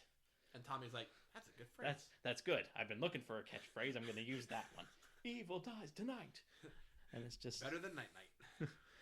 But so so he basically gets the entire damn town. Dude, I gotta give it to him, man. He could be a politician. The way he gets people riled up and following him in a heartbeat, shit, dude. Like it's insane. They all go about town. You end up. There's one scene where Tommy and where Lindsay, Marion, and the doctor and the nurse go by a park. Playground area, and there's these three kids who are little wearing shit kids, and they're wearing the Silver Shamrock masks. Yep. This is the callback to the Silver Shamrock, but they're talking about how like Michael was playing with them and wanted hide and seek and whatnot, play hide and seek or whatnot, and they're completely misunderstanding what the hell's going on right now. 100%. Michael shows up, has the mask that's all bloody as hell with one of them, and he like kills everybody in the dang car. Yeah, it is. It is an interesting scene. I hate that the nurse dies. To have a legacy character, you know, die first off sucks. Yeah. But this is where there are a number of good and bad decisions made just absolute rapid fire. Yeah. Lindsay ends up leaving. Like she, I think, is off towards the kids. Yeah, she's off towards the kids, and then when Michael pounces on the vehicle. Yeah. Well, pounces probably is the right word. Well, it's about the same thing. It's basically a callback to how he got the car from Marion in the first place in the original movie. So pounces is about the right word. Yeah. But. So there was a moment earlier when more or less people were dishing out weapons for the mob. Yeah, the doctor and the nurse characters. I'm not 100% sure if they are husband and wife. For ease of use, I'm going to say husband and wife for this. Yeah. They mentioned earlier that she's better with a gun than he is. So they give her, I'm pretty sure it is actually a Desert Eagle. Yeah. It's got a very distinctive look. Yeah. So when Michael gets on the car, she goes to get out and she like goes to run away. Yeah. And then ends up coming back. Okay. Her thing, you know, I know a lot of people talked about it, but we'll get there in a minute. Michael ends up coming through like the driver's side and is just straight up fucking murdering the husband. Yeah. The nurse. Oh, the nurse, yeah. Yeah, and then the husband does make what I think is a fairly smart try where he takes this stethoscope. Yeah. And he tries to strangle Michael with it. Yeah. And he's pulling for everything he's worth. I got to give it to him. But yeah, Michael takes that knife and behind him just goes boom and stabs him like almost right up under the eye. It's fucking gross. Yeah. So yeah, the husband's dead. Then the wife comes back and she's shooting. Yeah. And she's walking towards him. This is, I will admit, I'm one of the people that I think this is one of those things where I don't realistically see how someone would do this. It's very stupid. Yeah. You have a gun. He doesn't. You have range. Why the fuck are you getting closer to him? Even for a better shot. Yeah. That's a big-ass fucking dude. I don't know. But basically what happens is she gets too close to the car. Michael, like, kicks the door open or something. Yeah, he, like, kicks the door as she gets there. It hits the gun, and she flips it into her face and pulls the trigger. Yeah, and I think it's dumb. It's just it's the writing doesn't work for me. Yeah, I think killing her off is, it sounds weird to say, perfectly fine. Yeah. But I think the way in which they went about it wasn't great. I think if change one fucking thing, have Michael grab her by the break the window, grab her by the throat, and fucking snatch her ass out of the car. Yeah, done. She's done. And then he comes in. Everything else happens the same way. I understand the impulse to have somebody try to fight back with Michael, so I don't necessarily have an issue with that. My issue with the writing comes from we're just making, and it's a problem that plagues this movie, and it's a problem that plagues Ends, is that the characters are written to be dumber than what they were portrayed in Halloween 2018. Yeah. And that's a problem that's always around with the slasher genre. It's always been a thing where the characters make dumb decisions, do stupid things, make stupid choices, and that's fine. That's a conceit of the genre. But when you've already shown us in 2018 that a lot of these characters are intelligent and thoughtful, and they can think about these things, this kind of shits on a lot of that. It just feels inconsistent. And I'm not going to sit here and tell you that I think that somebody like Lori, who's been prepping for all of this, isn't going to be significantly better at this than somebody who has a day job as a doctor or something like that. But I can't. She's literally shooting at a vehicle that she knows her husband is in. And she's just like, pow, pow, pow. You're shooting a cannon, lady. Like, holy shit. I don't know. It just kills me. I don't know. I just think if you had a level head in like even 2%, you would think, hey, this dude stabs people with knives. I have cannon. Yeah. If I stand here and aim and wait, I'm going to be fine. I do get the thing about her like walking toward, because a lot of people are like, how the fuck did she, like the shooting herself. I will admit, I do get the idea of her just pulling that trigger, and it flips around so fast that she wouldn't. Yeah, I can accept that part. I'm like, okay. Because you hear about people having fucking shooting accidents and shit all the time where they pull the trigger and don't realize it or don't mean to. Yeah, it's totally acceptable that it happened. I just don't like that it was written to happen. Yeah. But yeah, so those three are dead. Those three are done. Lindsay at this point has run off into the woods to try to escape Michael. She beats him with the bricks. Oh, that's right. Yeah, so Lindsay runs away a bit, and she gets it's like a pillowcase. I think it's one of the trick-or-treat bags from the kids. That is very well made, apparently. Because the kids have run off, and she's grabbed a bunch of like rocks or bricks from this. I think there's like a little construction-y thing over there. And so she's just wailing on Michael for a little bit. Dude, I gotta give it to her, man. You know that shit hurts. Yeah. I think she maybe almost knocks his mask off or something. Possibly. But yeah, then she takes off into the woods, and he takes off after her, and there's a little bit of like a cat and mouse type thing, but we don't really spend too much time on it, because when we show back up later, he's gone, and she is in a condition that it almost looks like she's been roughed over. I think she just it looks like she kept trying to like run up a hill and just kept falling back down. I think he gets a couple good licks in on her before she gets away, but she definitely just kind of huddles down into a little sewer area or something and just avoids him, and Michael wanders off. Yeah, he does not have a long attention span. No. He's like, there are murders to be doing. Well, that's the thing, because it's shown to us in this movie that Michael's motivation is supposedly to go home. Yeah, that's a little weird. Which wasn't at all established in the first movie, and won't be a major thread in the third movie. Nope. That's just a thing that's in this movie.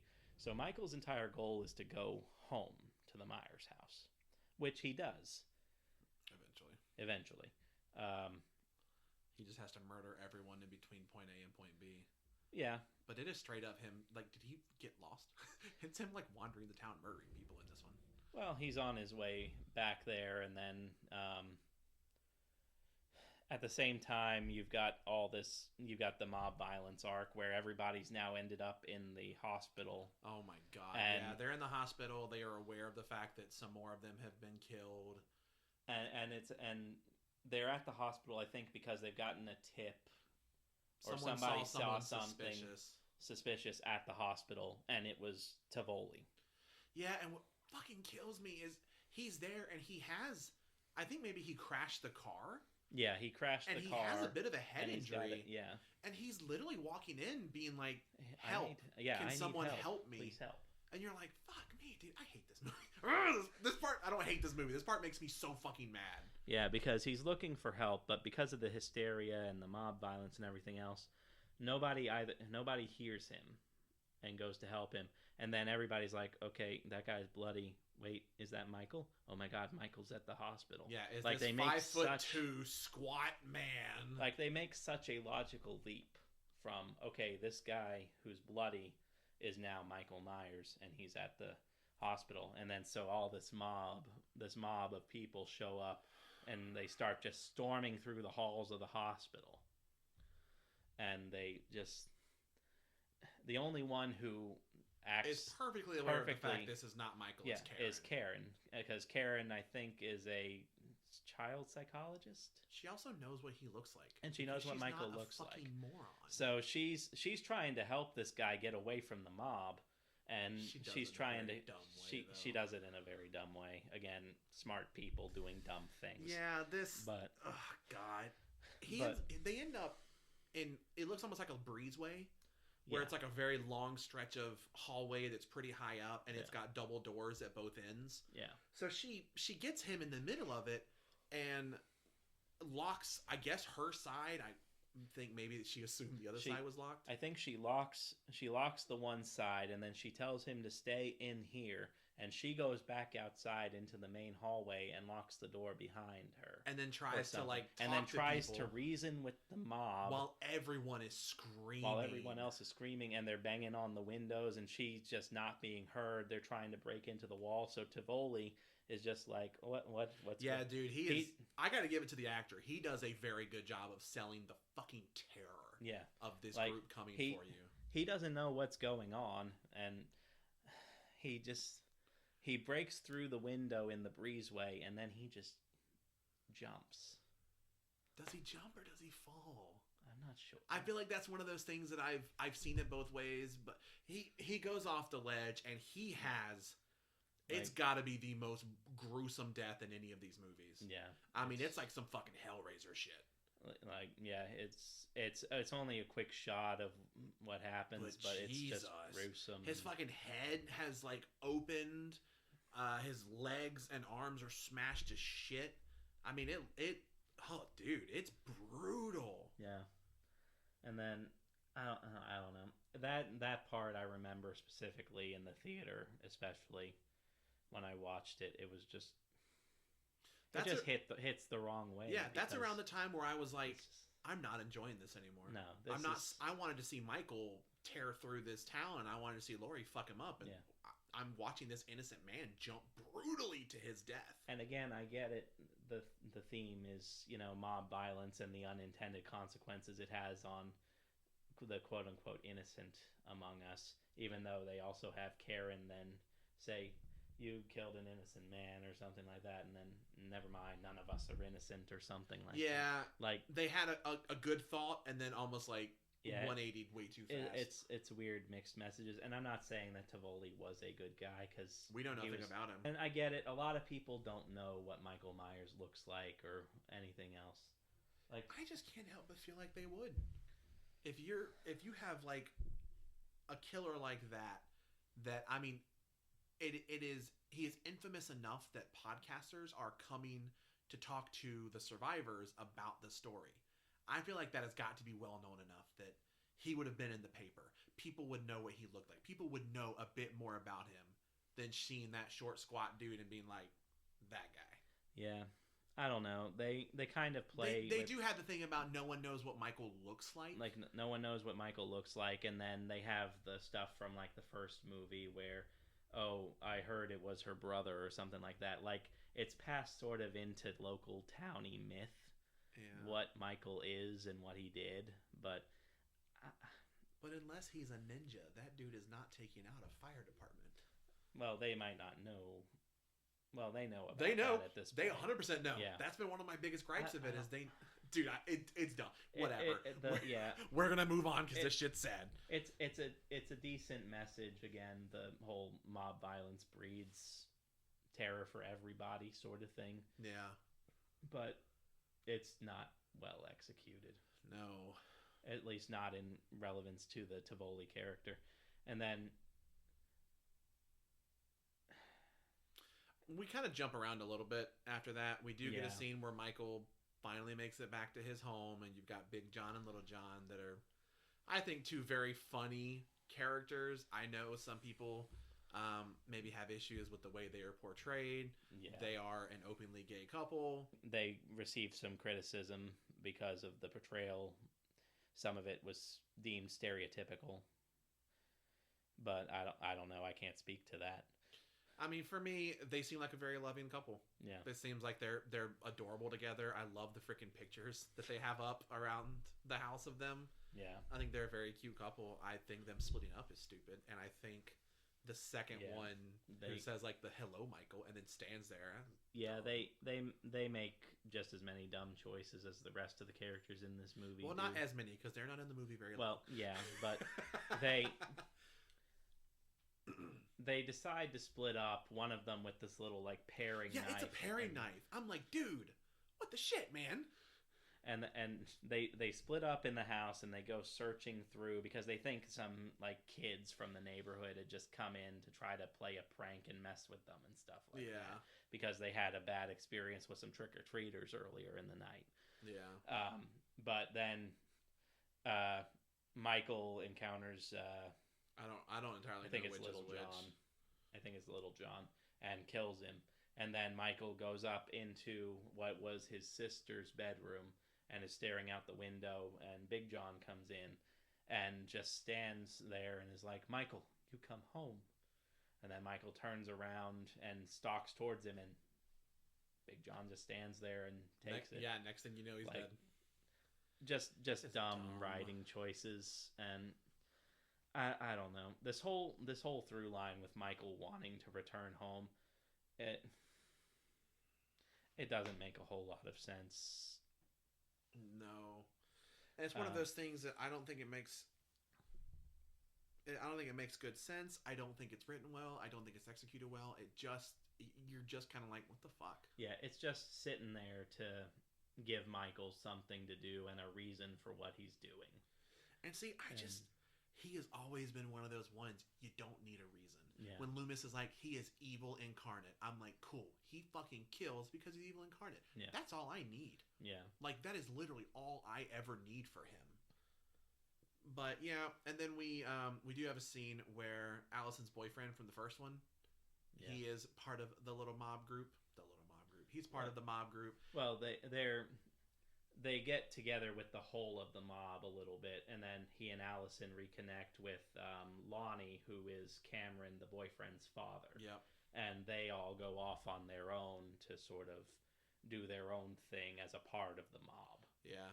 There is a very funny story thing between her dad Ray from the first one, and then Lonnie, where both of them are like, "Oh yeah, the other one sold me peyote in high school." Yeah, so we know that there was peyote exchanged between the two of them, but we don't know who actually was the one doing the That's a very selling. It's such a small thing, but it's one of those, I caught that. It's just you caught that, and it makes it feel like these are real people who, have history with one another, and it makes you just sort of that connect. Lived in town. Yeah. Speaking of characters that come back, because we're trying not to do it in order, we're kind of doing it in order, but the caretaker from the first one, from the graveyard, yet again a time where her and I believe it is to be her husband, they just seem like such a nice couple. She's playing with the little drone in the house. He's kind of like naggy about it, but they seem kind of cute with each other. They're basically Laurie's next door neighbors. Like, they live down the road from Laurie. They start out at the very beginning of the movie commenting about how her house went up in flames and stuff like that. And how the fire trucks were there. And they like you said, they seem very loving, very happy and whatnot. And then Michael just shows up at the house and just brutalizes them. Dude, this is one of the... I think this is one of the darkest things Michael ever does. So the couple, they're both kind of older in age. Michael comes in and just kills him. Kind of kills him. You're not 100% sure at what point he kills him, because Michael ends up testing every knife they have on this dude. He just becomes a human pincushion for Michael. And you take like one of those Cutco knife slabs or something. Yeah, it looks like a knife block, and he's just pulling one after another. Yeah. Is the caretaker woman? She's in like the back of the house, the back of the kitchen. She basically just saw Michael kill her husband, and she like doesn't leave. She stands there, and she ends up getting a fucking fluorescent bulb in the neck. Yeah, I don't know. From a writing standpoint, it's dumb. Yeah, It's dumb to just sort of fall into the corner and stand there. I get that's probably what most of us would do naturally in a real world situation, is just sort of fall back and cower. I know you would not. I was like, I swear to God, I'd get stabbed, but I'm gonna at least annoy you on the way out. So the other big thing at this point is that Lonnie, Allison, and Cameron are all split off into their own little group, and they end up at the Myers house. Which at this point, we know Michael either is here or very recently has been here. Yeah, and they have like one more heartfelt conversation or something like that, and then Lonnie is like, "Okay, I gotta go in by myself. Dude, you it's guys stay here." So fucking stupid. The kids have guns. Yeah. Clearly they are part of this, and he's like, no, I gotta protect. Bitch, you gave your kid a gun to go hunt some dude down. I mean, we've kind of skipped over it at this point too, but Allison is like fully gung-ho, like, okay, I'm a part of this. Yeah, dude, she's gonna have a cool fucking moment coming up. Like, she wants to go after my Uncle Myers. That's that like weird thing where you're like, this is great, everyone's fine. You look in the background, the one girl's like licking the blade of her knife. Like Allison's like, it will taste blood. But anyway, yeah, so Lonnie goes up into the room, into the house, and he's like going up through some of the rooms and stuff. Dude, fucking spoiler alert, he gets absolutely just mercilessly killed. Michael kills him, like, stupid. I don't even think Lonnie fires his gun either. I don't think which so. blows my mind. He's got like a semi-auto pistol, and he doesn't even touch the trigger, man. Yeah. To be fair, he is definitely like walking around holding the gun very lazily in front of him. This looks like a dude that has never held a gun before. Yeah. He's like, I've seen movies. But yeah, and then fucking Cameron and Allison go in there, and they find Lonnie like crumpled up in like the attic looking entrance. Yeah. So Michael comes out of nowhere, grabs Allison. This is where Allison, dude, fucking kudos to her. He grabs her and like pushes her back. She fucking gut stabs him like 3 times in a heartbeat. Yeah, she's got a knife at this point, and she just... Dude, she like boom, boom, boom, so fast. The react, and that's where I'm like, that's what I wanted. I wanted some, and then of course he fucking like launches her down the stairs and I think breaks her leg or some shit. Yeah, it's kind of in a way, it's kind of weird to me just because, you know, this is the same night as the events of the first movie. Mm-hmm. So prior to this, she's, you know, been sort of sheltered and all this stuff.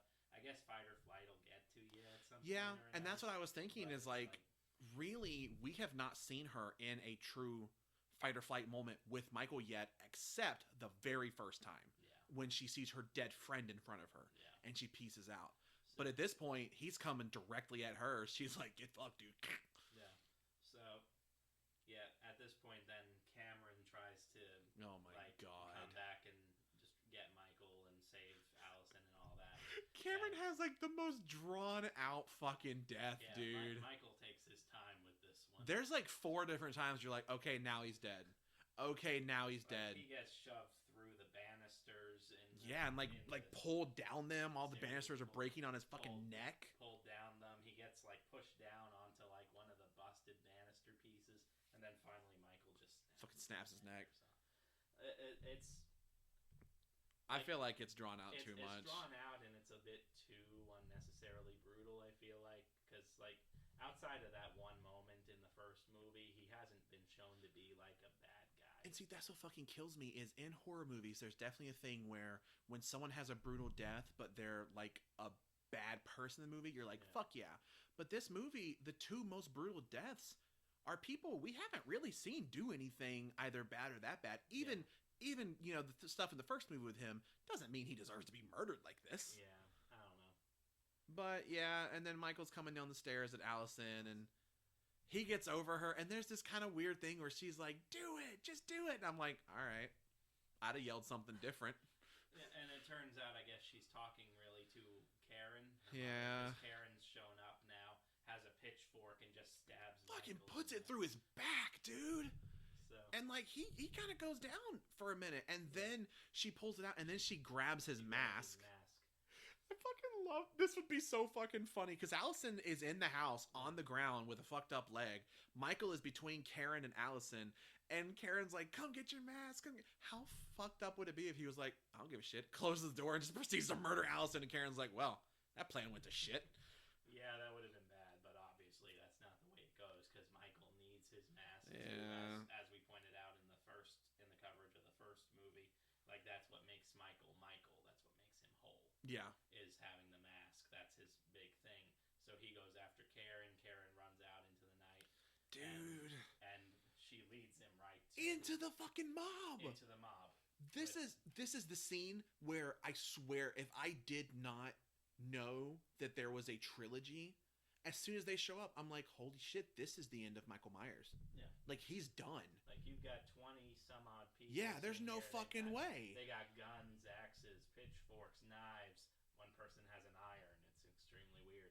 But like a iron board iron. You go to grab weapons, he's like, yes, this. But at this point, yeah, if you didn't know that they had already greenlit a third movie, dude, you know he's done.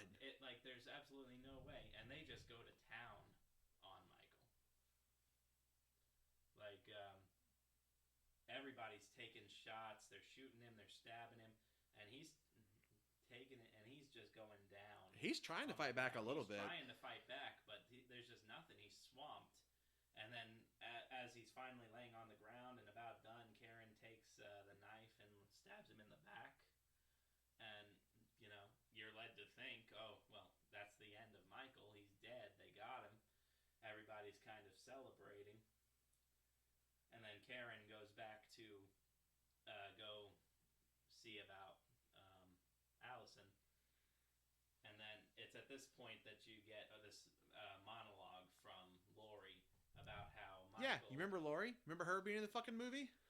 She's basically done nothing but be in the hospital all this time. She's had those few moments with Frank that we talked about. Yeah, she had the shot of adrenaline where she assaulted a doctor and no one cared.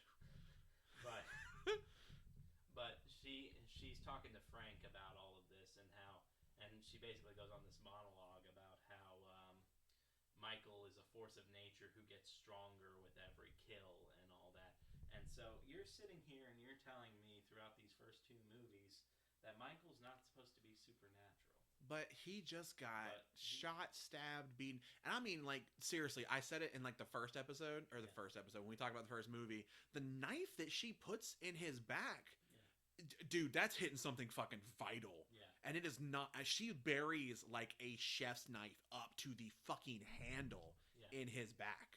And so Laurie's going on about this and how he's a force of nature and he just keeps coming back and getting stronger with every kill and whatnot else. And as she's doing this, it's said over the fact, like, the mob is all celebrating, like, yeah, we did it. There is a weird thing where, like, a few of them leave. Yeah, a few of them like, leave. It kind of thins out a bit, and I'm like, I guess they're just like, job's done. Yeah. And no one's like, what do we do with the quote-unquote body? And then Michael gets up. Oh, my and God. just rampages through it. Yeah, he pulls the knife out of his back. I will say it's cool with the fingers. You can see he's still missing the chunks of fingers. Yeah. And yeah, he just fucking murders all of them. Which one of the dudes had an axe. He's laying there.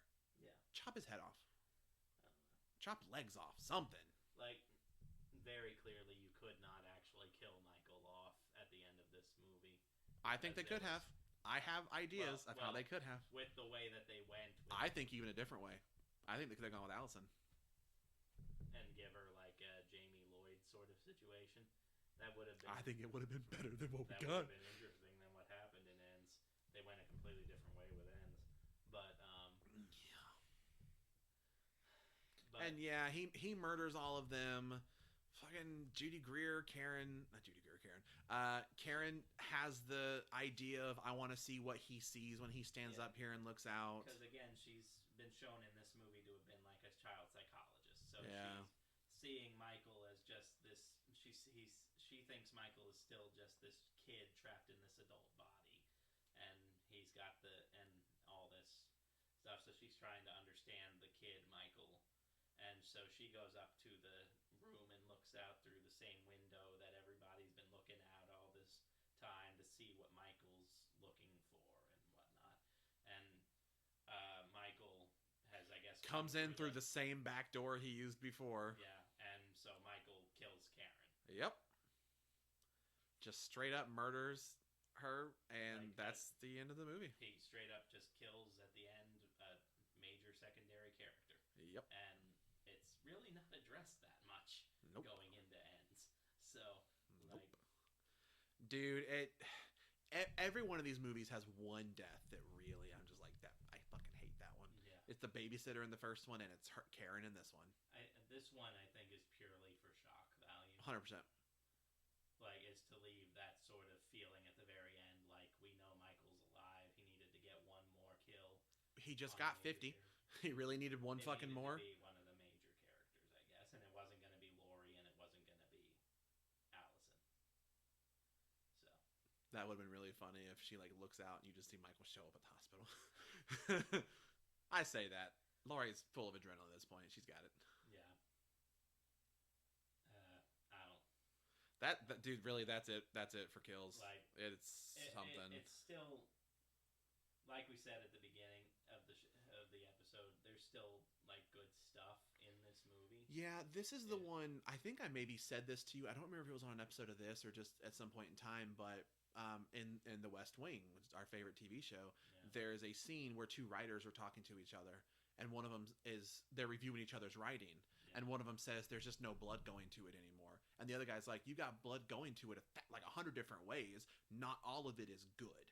That's really what this movie a lot of movies really make me think of. There's a lot of good stuff in this movie. And I think this one suffers more so because 2018 was its own like contained thing. Yeah.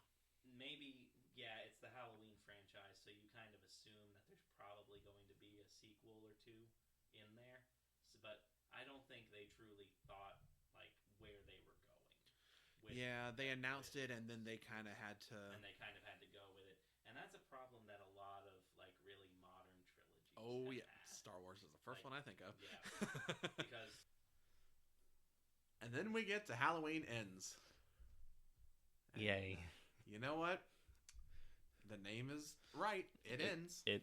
It's appropriate. It ends all of my hope in the franchise. Dude, I don't think it's quite that bad. I mean, the franchise will keep going. Yeah, I know. But this one, oh my God.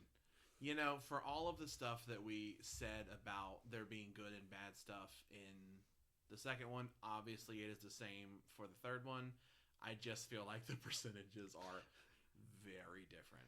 Yeah. This is a fucking Michael Myers movie with barely any fucking Michael Myers. I mean, is it actually a Michael Myers movie? It is Halloween. Yeah. All of these fucking Halloween movies with Michael Myers in them, after like the first one or two, say the blah of Michael Myers, the blah blah blah of Michael Myers. They can't stop saying his motherfucking name. Sure. Michael Myers is theoretically the quote unquote main character of the Halloween franchise. Yeah, what if he wasn't in this movie? Season of the Witch 2? Yeah, so this one, if you don't know about it, spoiler alert, I think Michael Myers is maybe in 15 minutes of this movie. Yeah. And that's even if you count the 5 minutes that he's just a body. Yeah, he doesn't even show up for like the first half an hour of the movie. Dude, it is seriously to a point where right before he showed up, I think to you I was like, isn't fucking Michael Myers supposed to be in this movie? I mean, there is it's like those moments where you walk into the movie expecting one thing and then you think, are we in the right theater? That's fair. Dude, it is. If it hadn't been for Jamie Lee Curtis and Andy Matichak showing up early in the movie, I wouldn't have even thought of a second thing of it. Yeah. Because this isn't really a Michael Myers story. It's not even really about Laurie so much. This is the story of Corey Cunningham. Yep. And you know, there is almost a nicety in kind of like it's the next generation, or I guess 2 generations technically, but it's just I don't feel like it's done well. I will say, talking about things that are done well, the fucking cold open to this movie is fantastic. Yeah, it's very good. It takes place a year after the events of the first 2 films, I think, the cold open. Yeah. And It basically is playing on, okay, Michael disappeared at the end of uh, Kills after killing. Which is fucking weird to me. If all he wants to do is stand in the window, Yeah, do they not just find him up there? Yeah, why? Bring a bazooka. Boom, done. Yeah, I don't know. Like that through line does not carry over into this movie, just like any other through line. You know what else doesn't carry through this movie? Fucking Michael Myers. But Michael, I guess, disappears after he kills Karen at the end of Kills. So of course, like his legend is exploded. He's gone for a year, so everybody's like, okay, his legend, like you said, exploded, and they're looking for, okay, was this murder Michael Myers? Was this shooting Michael Myers? That is one thing about it's not so detached time wise, where they are still looking around every corner for him. Yeah, but at the same time, I feel like Michael's MO at this point has been pretty, like, standardized. Why would he be using... I don't know, man. I mean, that one chick shot herself. That was technically a Michael Myers kill. He's had some snap necks. He's got a lot of stabs. He's got a hammer. He's got a fluorescent light bulb. Okay, a lot of stabs now that I'm saying it out loud. A lot of stabs. It's just... You're sitting here and you're looking at, like, a double homicide by shooting... Okay, yeah, that's weird. I feel like that's not Michael Myers, but I get what they're trying to do with this one, too, is they're getting that hysteria, and the hysteria builds, and everybody's looking for some new darkness to blame for everything, because Michael Myers hasn't been around. So where that comes back with Corey in this cold open is he's babysitting for this family with this little kid who's just a real brat. Not initially when you first get in there. Yeah, it's weird. Even that's weird. Yeah, like when you first see he and Corey together, they're almost like cute together. It's almost like a big brother little brother type situation. And Corey is shown to, I feel like, be pretty straight laced. Where the dad's like, "Oh, you can drink some of the beer in the fridge," and Corey drinks fucking chocolate milk. Yeah, he's like a college kid or something who is just babysitting in the spare time because he knows the family and needs a few extra bucks or something like that. Yeah. And the parents are going out to a Halloween party. I can't believe people in this town still fucking have Halloween parties. You would think that this town would have a different relationship with Halloween by this point. You'd think a lot of people in this town would hire fucking bodyguards. So they're spending time, they're watching... I believe it's John Carpenter's The Thing from 1982. I don't remember that, but if so, that's fucking hilarious. I believe so because it's a callback to when Carpenter put the original Thing from Outer Space, or The Thing from Another World, I'm sorry, in the original Halloween. Huh. I didn't catch that. Son of a bitch. So they're watching The Thing, and then all of a sudden, like, this thing shifts where... the kid starts being a brat and talking about, like, Michael Myers. Yeah, it seems a little out of nowhere. And the kid's afraid of Michael Myers, but Corey's also afraid of Michael Myers, and it's not funny. And at some point, Corey gets, like, locked up in the attic. Corey, he thinks the kid is up in the attic because he's trying to find the kid. He goes up in the attic. Of course, the kid comes up and like, locks the room. Yeah. Now... this is a bit of a weird, like, attic type thing. When I think of attics, I personally do not tend to think of attics with a regular door. Yeah. When I've seen attics, it's either the one where the ladder comes down and you go up into it, or like in this house, which that's weird. Take that part out. Or you see it's got like the little door where you can go into it, and then this one's just straight up like a regular bedroom door. Yeah. And it's at the top of this pretty extravagant, like, it's a very nice house. Yeah. Big staircase. It's like 3 stories, winding staircase all the way up, and it's very elegant. These people got money. Yeah. So, and then I think in the attic space, as you go through the door, I think there's another staircase going up into the attic itself. Oh my God. So it's like just an insane sort of heard you like attics.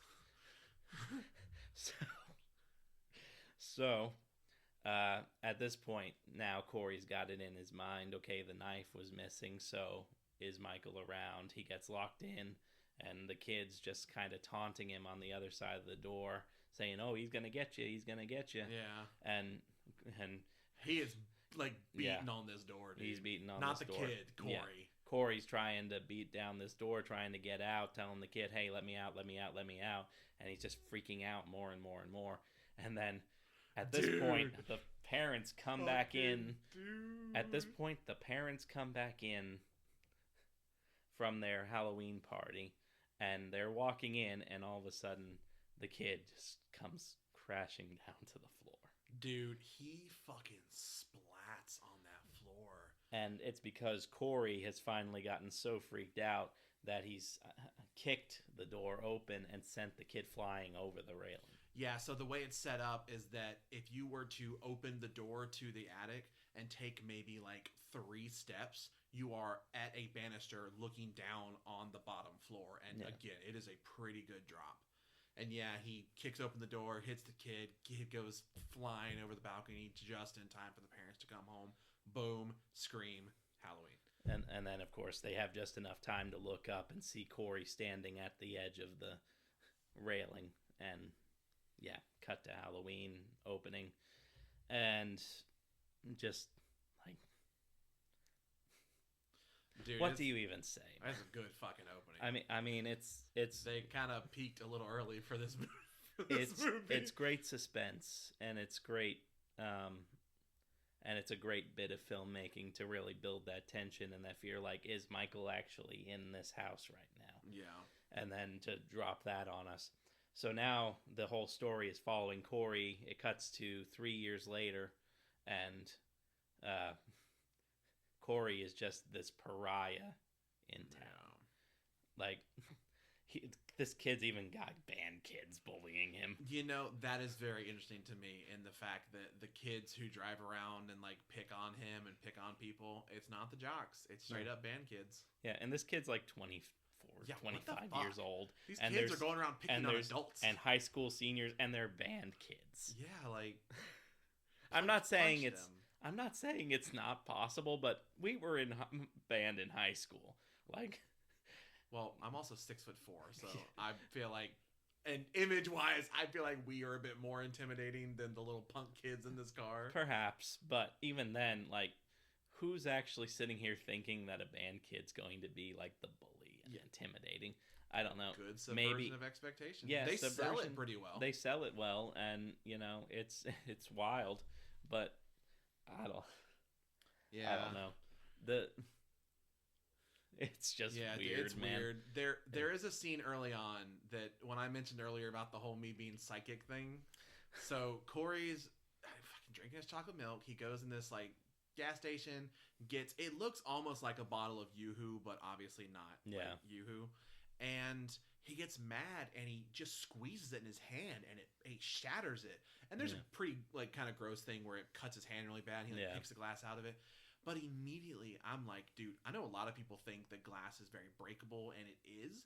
But thicker glass, dude, I've straight up, like, chucked some Coke bottles at asphalt down a hill, and it just bounces. Yeah. Like, to be able to physically squeeze, like, a Yoo-Hoo bottle and shatter. Yeah, that takes a lot of... I saw that strength, and I looked at you, and I'm like, oh my God, are they going to make him the new Michael Myers? And then like an hour later, I was like, I am so sorry. I did not know that's where this movie was going. Yeah, because that's, like we said earlier, we were just in the theater by ourselves. We were the only two there. So we were just talking through this movie like, oh my God, what is this? What is that? What is... And yeah. I don't... It was a funny moment. And I was just like, no, there's no way that could possibly be the way they're going with this. Like, that would be Jason Goes to Hell type level but even worse. Stuff. So, didn't know I was calling that one. So yeah, basically, Corey's been made out to be the pariah and the victim of this town. In terms of everybody blaming him for the kid's death, which, you know... The kid's death, yeah. There's definitely still some of the Laurie blame hanging around. Yeah. I think her name's Sandra, who was the caretaker. The caretaker for the who gets stabbed in the neck with the freaking fluorescent bulb. She's back in this movie. She's back. She's in a wheelchair. She can't talk. Naturally, she had a halogen bulb in her. Yeah. Or a fluorescent bulb. And but her sister is, of course, looking at Laurie like, you brought him back. You did this. You did that. I'm Yeah. like, bitch, she tried to kill him. Yeah, right. And the basic theme of this movie, where the one in kills was, the mob mentality and where that can go too far and everything, and getting, innocent victims. This one's theme is seemingly society internalizes and then externalizes the boogeyman, quote unquote, and looks for that next thing to blame, or looks for that next evil to blame, and then it just sort of pushes that guilt that Corey's feeling is pushing further and further until he meets Michael and then embraces the darkness inside of him. Yeah. And then he becomes, in essence, a new Michael Myers. Yeah. I get what they're going for, but I do kind of like the idea, because it is very true, that if society can't find the thing to blame, they'll find something to blame. Oh, absolutely. That's fair. Sandra made me think about it with her, like the returning character. There's one in one of the opening scenes where you're seeing the different crime scenes and whatnot, and they're like, is it Michael? Is it Michael? Forgot to mention that Allison's friend from the first movie that died being stabbed by Michael and then like killed on the gate. Yeah. His mom, I believe, hangs herself, and she's wearing his Halloween costume, which that is a fair thing. Where yet again, it's not laid out directly for you. They're not like, this is such and such's mom. But when you see the Halloween costume, you're like, oh fuck, I know who that is. Yeah. That, I'm not gonna lie, that got me. That was a very sad moment. Yeah. A child, or a mother mourning the loss of their child that just can't take it. Yeah. That's rough. And Wish again, it was that a better movie, but again, that internalized grief leading to our own internal darknesses coming out of us and stuff like that. Yeah. I don't know. I mean, really, this movie, it kind of boils down to almost like 3 different through storylines, and unfortunately, none of them is belonging to just Michael Myers. You've got Laurie, who's, she's trying to live.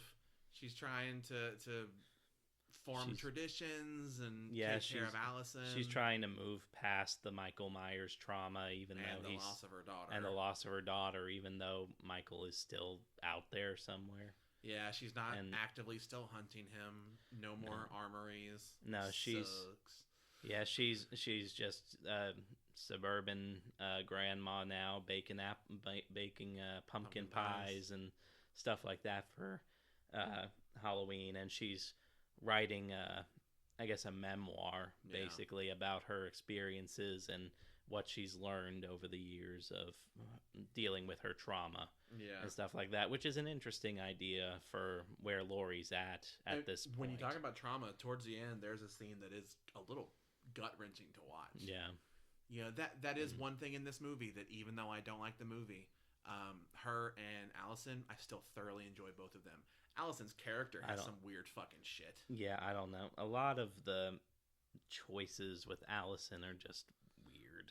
I really do not think any of it's the actress, though. No, none of it. She does a really good job. None of these problems are with any of the actors. Even even Corey. Even Rohan Campbell, who plays Corey. I think he does a genuinely good job. He plays what he was given very well. Yeah. It's just...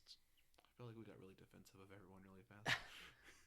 and it's just, again, I think they didn't have a concrete plan for what they were going to do with these movies. And so they just kind of went with either what thematically seemed like the most interesting or just... When you talked about the idea of this movie going through a lot of different like phases and ideas, that's sort of what this feels like. This feels like maybe a lot of people threw some ideas out and they kind of like tried to pick and choose, and it wasn't copacetic. It just didn't work. Yeah. I mean, there are so many ways that if it were me, I would have done this. I 100%, not just because I love Season of the Witch, I would have brought the Shamrock stuff back. That's fair. I think this movie would have been perfectly primed for it. I would have killed Michael in the last movie. I'd have fucking killed Michael and then maybe even have had someone pick up his mask. Well, even then, I think... If the way you were gonna go with Corey is the way they went with Corey is the way you were gonna go, Corey earlier. Introduce him earlier. Have him in even even if he's just introduced in Kills, or honestly, if he were introduced in the first movie. I think first movie. I think Kills would have been harder because pretty much every character that we're introduced to is straight up in that fucking mob. Yeah. Or a lot of them are legacy characters coming back still to join the mob. Like, I don't know. I feel like there's some way that you could go back and move him into the story. Yeah. And he could have been in there somehow. He's roughly Allison's age, so he would have probably been in the high school relatively with them. Even with him not being in the first two, I feel like they could have made some attempt to be like, oh my god, I remember you from high school. Yeah. Oh, I remember when you worked at the bar or something. No, he literally shows up just in time to fucking kill this kid and be hated by everyone. Yeah, I don't... Honestly, that would have probably been a much better thing in terms of Corey, would have been giving him an actual arc through all of the movies instead of just introducing him at this last moment. Yeah. But again, since I don't think that these were necessarily like fully planned out and fleshed out, they probably couldn't have done that. It's easy for me to say that in hindsight. Of course. Same thing with me. Like, I'm perfectly aware of the fact I'm not a filmmaker. Yeah. This one, it really does just feel like maybe this wasn't quite the film they originally set out to make. Yeah. And again, there's like really interesting stuff in this movie, really interesting shots and the design and everything else. Going back to Allison's character. Sorry. Dude, what the fuck, man? Why is she trying to jump this dude so fucking fast? So Allison, in the intervening years since the events of Kills, she's, I guess, got her nursing degree. Yeah, she is some type of medical person in an office. So she's got like a nursing degree or something, so she's like a nurse, and she's up for some promotion or something like that, potentially, at her job. Yeah. And so she's working through this. She's got some strained relationship with Laurie now because, what is it? Laurie's... I'm trying to think of how to say it. I think it's just kind of like she wants to leave. Yeah, she wants to get out, but it never seemed to me like Laurie was like keeping her there. I don't know. Maybe it was a sense of guilt for leaving her last family member. Maybe. I don't know. Like, the motivation is all over there. So after the incident with the band bullies where... sorry. Dude, no, I will say one thing with the band bullies is I really like Laurie's moment there. Yeah. Where, so Corey breaks the glass, cuts his hand. Laurie immediately shows up, kind of helps him deal with that for a minute. And then she looks at the band kid's car and it says something like, you want to go first? You want me to go first? And they slash the shit out of these tires. Yeah. And it's a decent moment because, you know, Laurie also knows what it's like to be kind of the town pariah. So she's kind of trying to connect to Corey and give him some sort of assistance out of that feeling of just being alone and stuff like that. So then, that's what kind of makes her, oh, you're injured. My granddaughter, almost said grandmother, my granddaughter can patch you right up. Yeah, and then the second they see each other. Yeah, she takes Corey to Allison's office or whatnot, and as soon as they lock eyes, like, Allison's ready to just... I don't know. It's like instantaneous. Like, she's ready. Dude, so, it is like bedroom eyes immediately. And I just... I mean, it's weird. I mean, like, there is a certain level of maybe Allison feeling like she's broken inside and finding someone else. But it really doesn't do it well. She looks at him and she's like, "Ooh, he looks damaged." Yeah. I mean, presumably, you know, she knows who he is, everybody else in town does.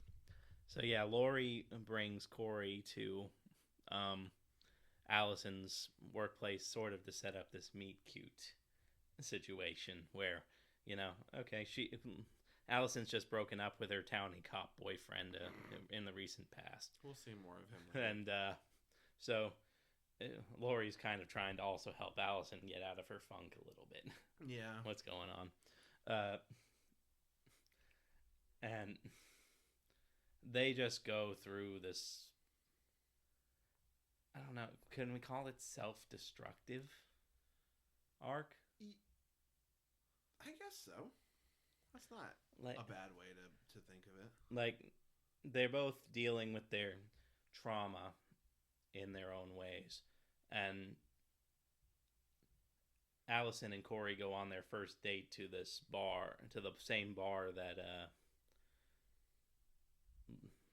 I believe it's the same bar that they had in Kills, where Lindsay works. I'm about to say Lindsay works there. I don't. Yeah. If it is the same bar, it looks pretty different. So maybe it's not, but there's a bar now. Lindsay, now having survived the events of Kills, is a bartender there, and they're having a Halloween party, and they. Why is she having a Halloween party? Because it's Halloween. I'd celebrate Christmas twice. Fuck that. She had to fucking beat herself out of. She had to fucking. Never mind.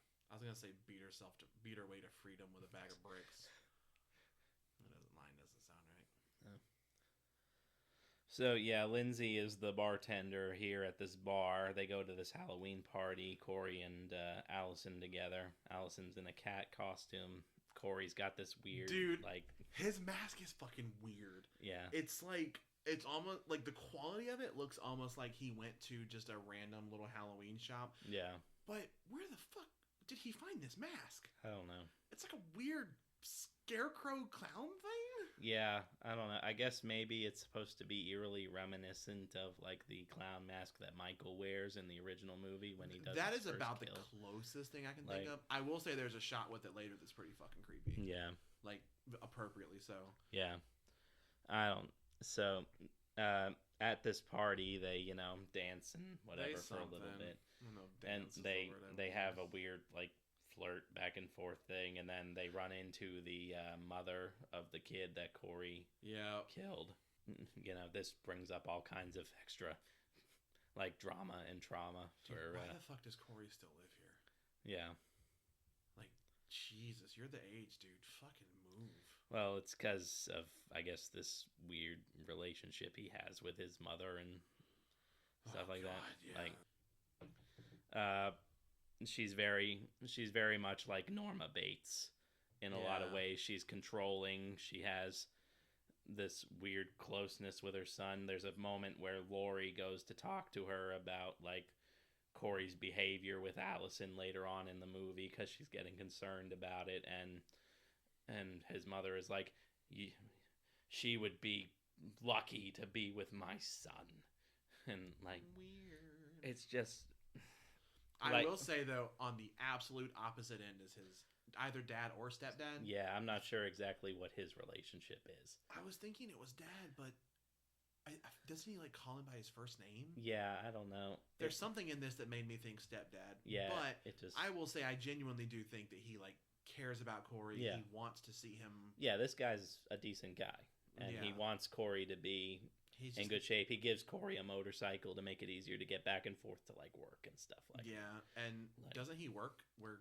He works in that shop, and I don't want to call it a shop. Like a scrap yard. Yeah. So the only thing I'll say about his dad, and kind of not in his favor, is he's not the most stand up person. Like even when the mom is being a bitch to Corey, he just kind of sits there, and he says something later on about like relationships are complicated. Yeah. Yeah, he's not exactly willing to take a stand against the mother. The mother's very overbearing in that way. I will say when I mentioned that there was one kill in each movie that bothers me, it's him. Yeah. I get that. Just a good person. I get that. Literally the ones that bother me in each movie are just good people. Yeah. Just didn't make it. So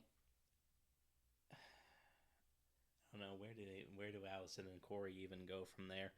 They leave the party and they're kind of like arguing with each other, and then Corey goes to walk home, and that's when the band kids show up. That's right, because then this is where they basically just bully him over the side of a bridge. Yeah, they bully him over the side of the bridge. He falls over and comes and just splatters to the ground, and the kids run off like, "Oh, you didn't see anything, right?" Like. It didn't happen that way. It's very like Ryan Phillippe and I Know What You Did. I was gonna say, summer. I was thinking, I Know What You Did Last Summer. So no one saw that body. We didn't kill anybody. But So they run off. They take the little pact of, okay, nothing happened.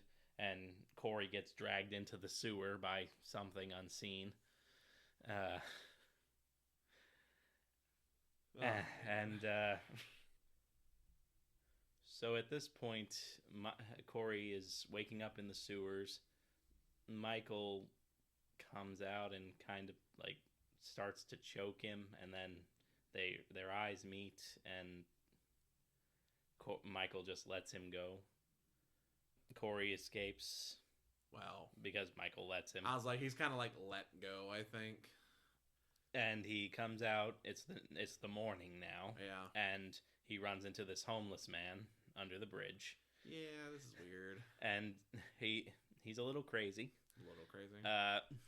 So I guess he knows Michael Myers is in the sewer. Yeah. And he starts to question Corey about, like, why did he let you go? How did you escape?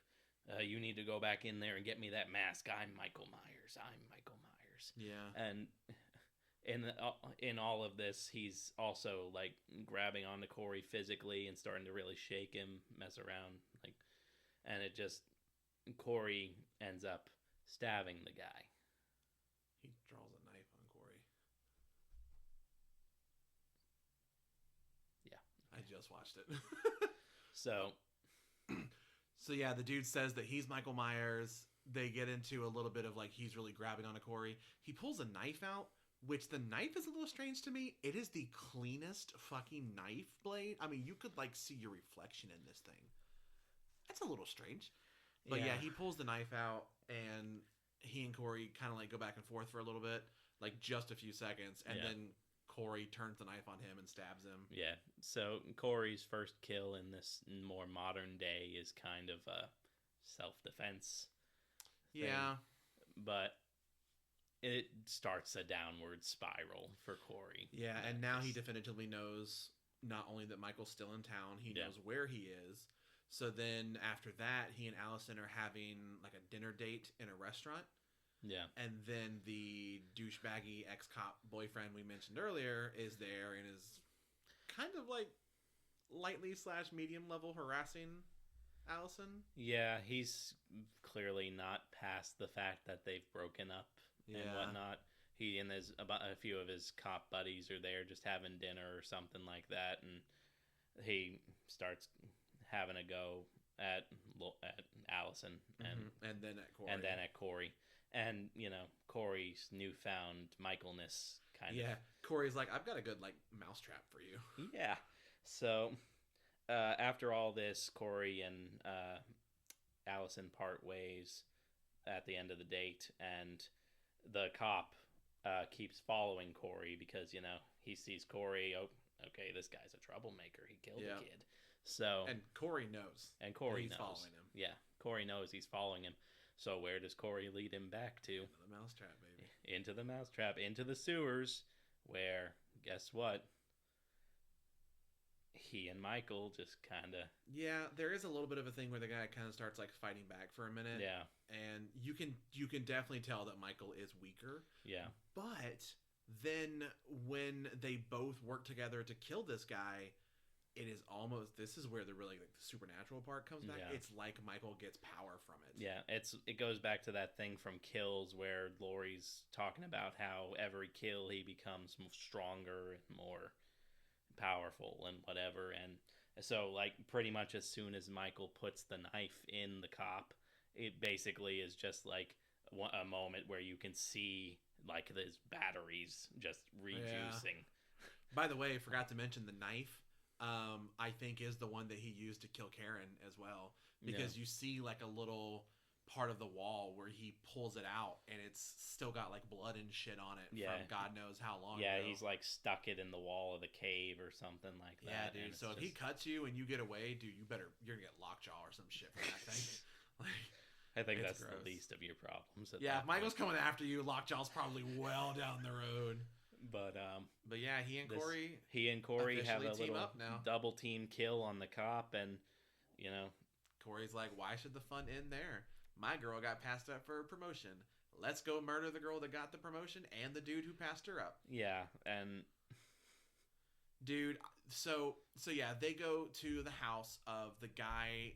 I believe if he doesn't own it, he at least runs like the medical office where Allison works. Mm-hmm. And then the girl that passed her up for the promotion is there. They're very clearly sleeping together. Yeah. There's very clearly an age difference between them, so it's probably a mistressy type thing. Yeah, it's your usual Sleeping your way to the top. Yeah. The house is very interesting. I've got to admit, it's not like my thing. It is a cool look to the house. Yeah, it's kind of an open plan sort of thing, and it's got like this pool, this patio, a lot of glass doors, and I think probably the most distinctive thing about it is it's almost like a big rectangle house where a lot of window areas look in on the inside. Yeah. There are a number of shots where it's like someone going to turn on music and getting ready for a shower, blah blah blah blah. But really, where it turns into what we're here for, and this is the creepy moment with Corey's mask, is she is in a room and you hear something. Like, what is that? And she turns on a light, and Corey is like on the ground stabbing the shit out of this dude. Yeah. And that's when he looks up wearing the mask. Yeah. It's fucking creepy.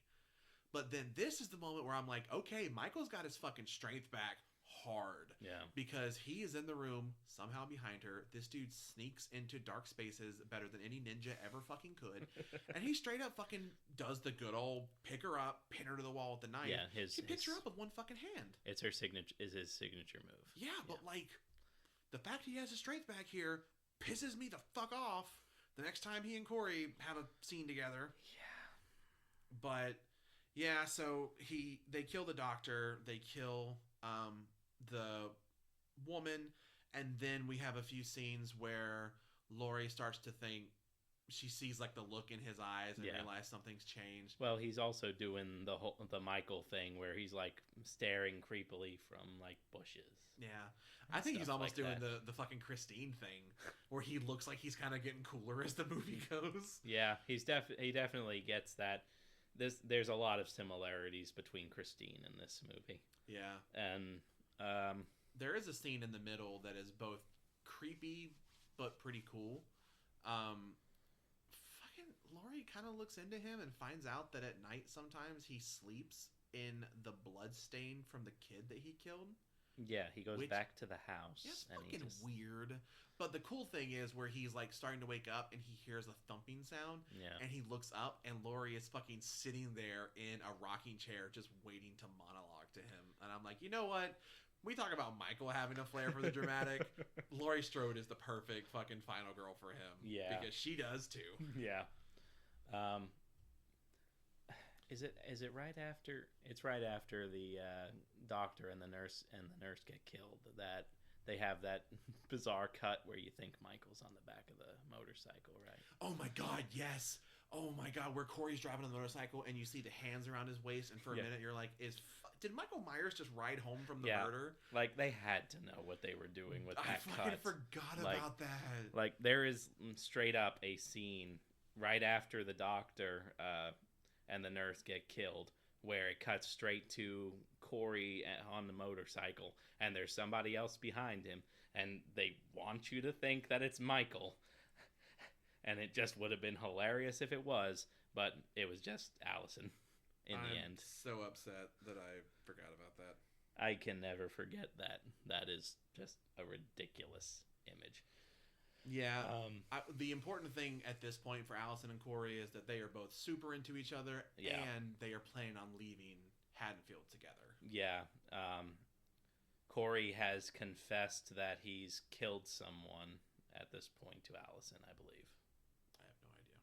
And but I think Allison takes it to mean like he's just, or maybe she thinks the kid. He's just owning up to the killing the kid thing, and it's just his psychologically.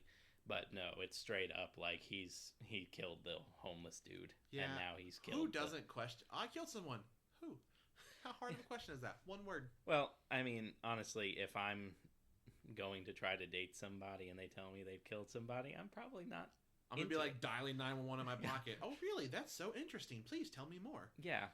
So, again, Allison's arc is like weird in this movie. Yeah, but not really, but yeah. So yeah, she and Corey are planning on leaving together. That's when we see the thing of him sleeping in the blood. Laurie's there, and Laurie's like, "Yeah, she's not leaving with you," because at this point, Laurie is just like full 180. Laurie doesn't like what Corey's got going on because and Corey's even like, "Fuck you! You introduced us. Yeah, you wanted this to happen." And she's almost like, "Yeah, that's before you were evil. That's before you went full Michael Myers, bro." Like I recognize this. I lived it. I'm the original. Yeah, he does straight up turn around on him and say that, like, well, all of the shit that happened before was your fault. Yeah. There is one thing that he says that's such the douchey fucking dude thing to say about, if I can't have her, no one can. That kind of comes back later, but that's just, like, the shitty thing that people say. Yeah. Corey's, like, really... Corey's feeling himself right now. Well, he should be, because for whatever fucking reason, however it happens... He goes back down to the sewers because he wants that mask. And that bitch overpowers Michael Myers, who just lifted a woman off the ground with one... I don't give a shit how many glass bottles you break. That's Michael fucking Myers. Yeah. Well, used to be. Now he's old. Old Michael Myers. But yeah, he straight up, like, fucking manhandles Michael. I don't know. Takes the mask. He takes the mask and... He fucking goes on his spree, dude. Yeah. He he fights him for the mask. He goes on the rampage. The first ones that he takes out are the bullies. Yeah. So I don't entirely remember how he gets them to the salvage yard, though. I want to say that he goes and taunts them. Like, he finds them, taunts them, and he does the similar thing to what he did with the cop, where he kind of drags them there. Yeah. But... Yeah, I will say when they die... So they are all of them dispatched at the salvage yard. His dad is there, or stepdad is there, which just does not bode well. But I gotta admit, dude, Corey works his way through them pretty fucking well. I think they leave like one kid in the car. They leave him for a minute. They come back. He's been murdered with a drumstick. Yeah. The fucking stepdad is like, "Oh, it's Michael Myers. Yeah. I've got a gun. Here, kid, you take this gun and we'll kill Michael Myers." Who the fuck gives a kid a gun? This is like some fucking Halloween Kills bullshit. Yeah. Let's allow the children into the mob. Yeah, and fucking... Oh, God, dude. There's a moment where the kid with the gun panics, turns around, fucking shoots the dad right in the head. I mean, it is a fucking... ace fucking shot. Yeah. And then the kids get dispatched in various ways. He kills all the bullies. The probably most gruesome one is done pretty off screen, where he takes the blowtorch to the person's face. Yeah. That one is done. It's actually a pretty cool shot. I'm usually not a fan of kills off screen, but this one is not really completely off screen. It's in the background and it's kind of out of focus, but you hear it, and I think they sell it pretty well. Yeah. I will also say that in like the outfit that he's wearing and the mask, I think he's a good-looking Michael. Yeah, I hate that he is Michael, but I gotta admit it looks good. Yeah, he fits the visage. He's got the blue jumpsuit that Michael is known to wear, and now he's got Michael's mask, obviously. Yeah, very unlike the dude in Kills. Yeah, this is one where I would glance at it and be like, okay, yeah, either that is Michael or it's at least believable. Yeah, Michael. he's not really of the same stature as Michael, but it would be much more easy to buy. Yeah. And I believe the next one is his mom. He goes home and he's like, well, stepdad's done. She's next. Yeah. It's done, I think, off screen, done pretty unceremoniously, which I think is a little surprising. What's not done off screen and not unceremoniously is the fucking DJ.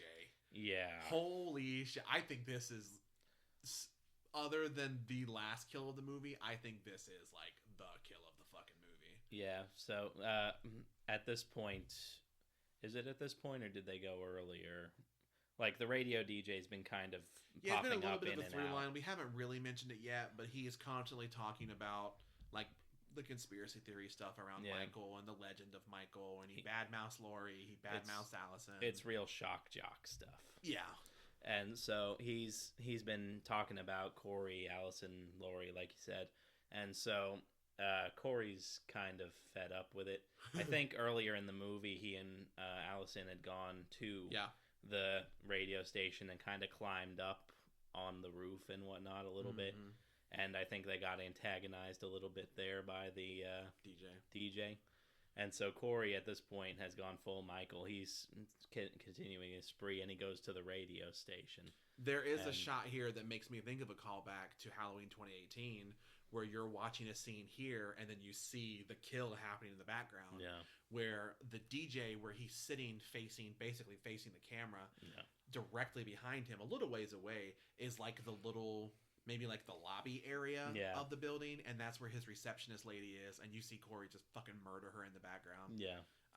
And then he comes up to the DJ, and dude, he kills the shit out of this dude. He goes to town, and it's pretty gross. I'm not gonna lie. It's gross. The funniest thing is okay, so what he does is he takes the dude and like bashes his head down on the table, and his jaw is fucked up. Yeah. I mean, it's like barely hanging on, and his tongue is like flopped out. And because he's a DJ, he's got the little spinning record in front of him on like a little turntable, and it's sitting there spinning. And Corey just pretty calmly goes and grabs a pair of scissors and just fucking cuts the dude's tongue off. And it does not shy away from it. It is gross. And his tongue falls on the record. It falls on the record. And it's spinning around and it's hitting the needle and you hear the thump. It causes the record to skip a little bit. Fucking Allison is listening to the radio and you hear it. You hear the skipping and it is so darkly fucking hilarious. And then she sees the radio station on fire. Yeah. Meanwhile, but even before she sees the radio station on fire, she's had this conversation with Lori where she's just going off on Lori. Yeah. Like she's blaming Lori for everything that's ever happened in her life and how everything is so awful. And now she's trying to stop her from being with Corey and all this. I don't feel like it's warranted. That's just me. I feel like it is making a character who's been pretty level-headed most of this really just sort of overreact to anything that's going on. And Lori tries to tell her the truth about Corey, where he's now going like full shape and Allison's not having any of it. She's just thinking Lori's going back to her old ways of seeing the boogeyman everywhere. And she also really wants to leave. And she also wants to leave town. Again, I don't know what's stopping her outside of just herself. But I don't know. So finally something seems to click with her a little bit when she sees the fucking radio station on fire, and she's like, okay, maybe Corey's not. But at this time now, Corey's already made his way to Lori. Well, Lori also draws him in. This is the one where it's like, watching this scene made me so uncomfortable the first time because I'm like, what the fuck? Lori, I mean, she literally calls in her own fucking suicide. Yeah. And the way that she's like preparing for it, it's gut-wrenching, dude. Yeah, it actually... She sells it well. She sells it so well. You think that, after everything that she just went through with Allison, that she's like... Yeah, she thinks her last family member has just fucking left her to be with Michael Myers 2.0, and she's like, well, this is the worst possible thing that could have happened. She really sells it, and then and that's when Corey kind of comes to help finish the job, so to speak. And, it's a stupid plan, but it's so funny. Yeah, so there's the visual thing where it does a callback, I would say, to the original. Is Halloween is the one I think of, where it's the shot through the mask, where he's outside of Laurie's door and she's done the suicide thing. You hear a gunshot and like a splatter, and it's funny because you hear him. The gunshot happens. He stops breathing for a second, which I think is very funny.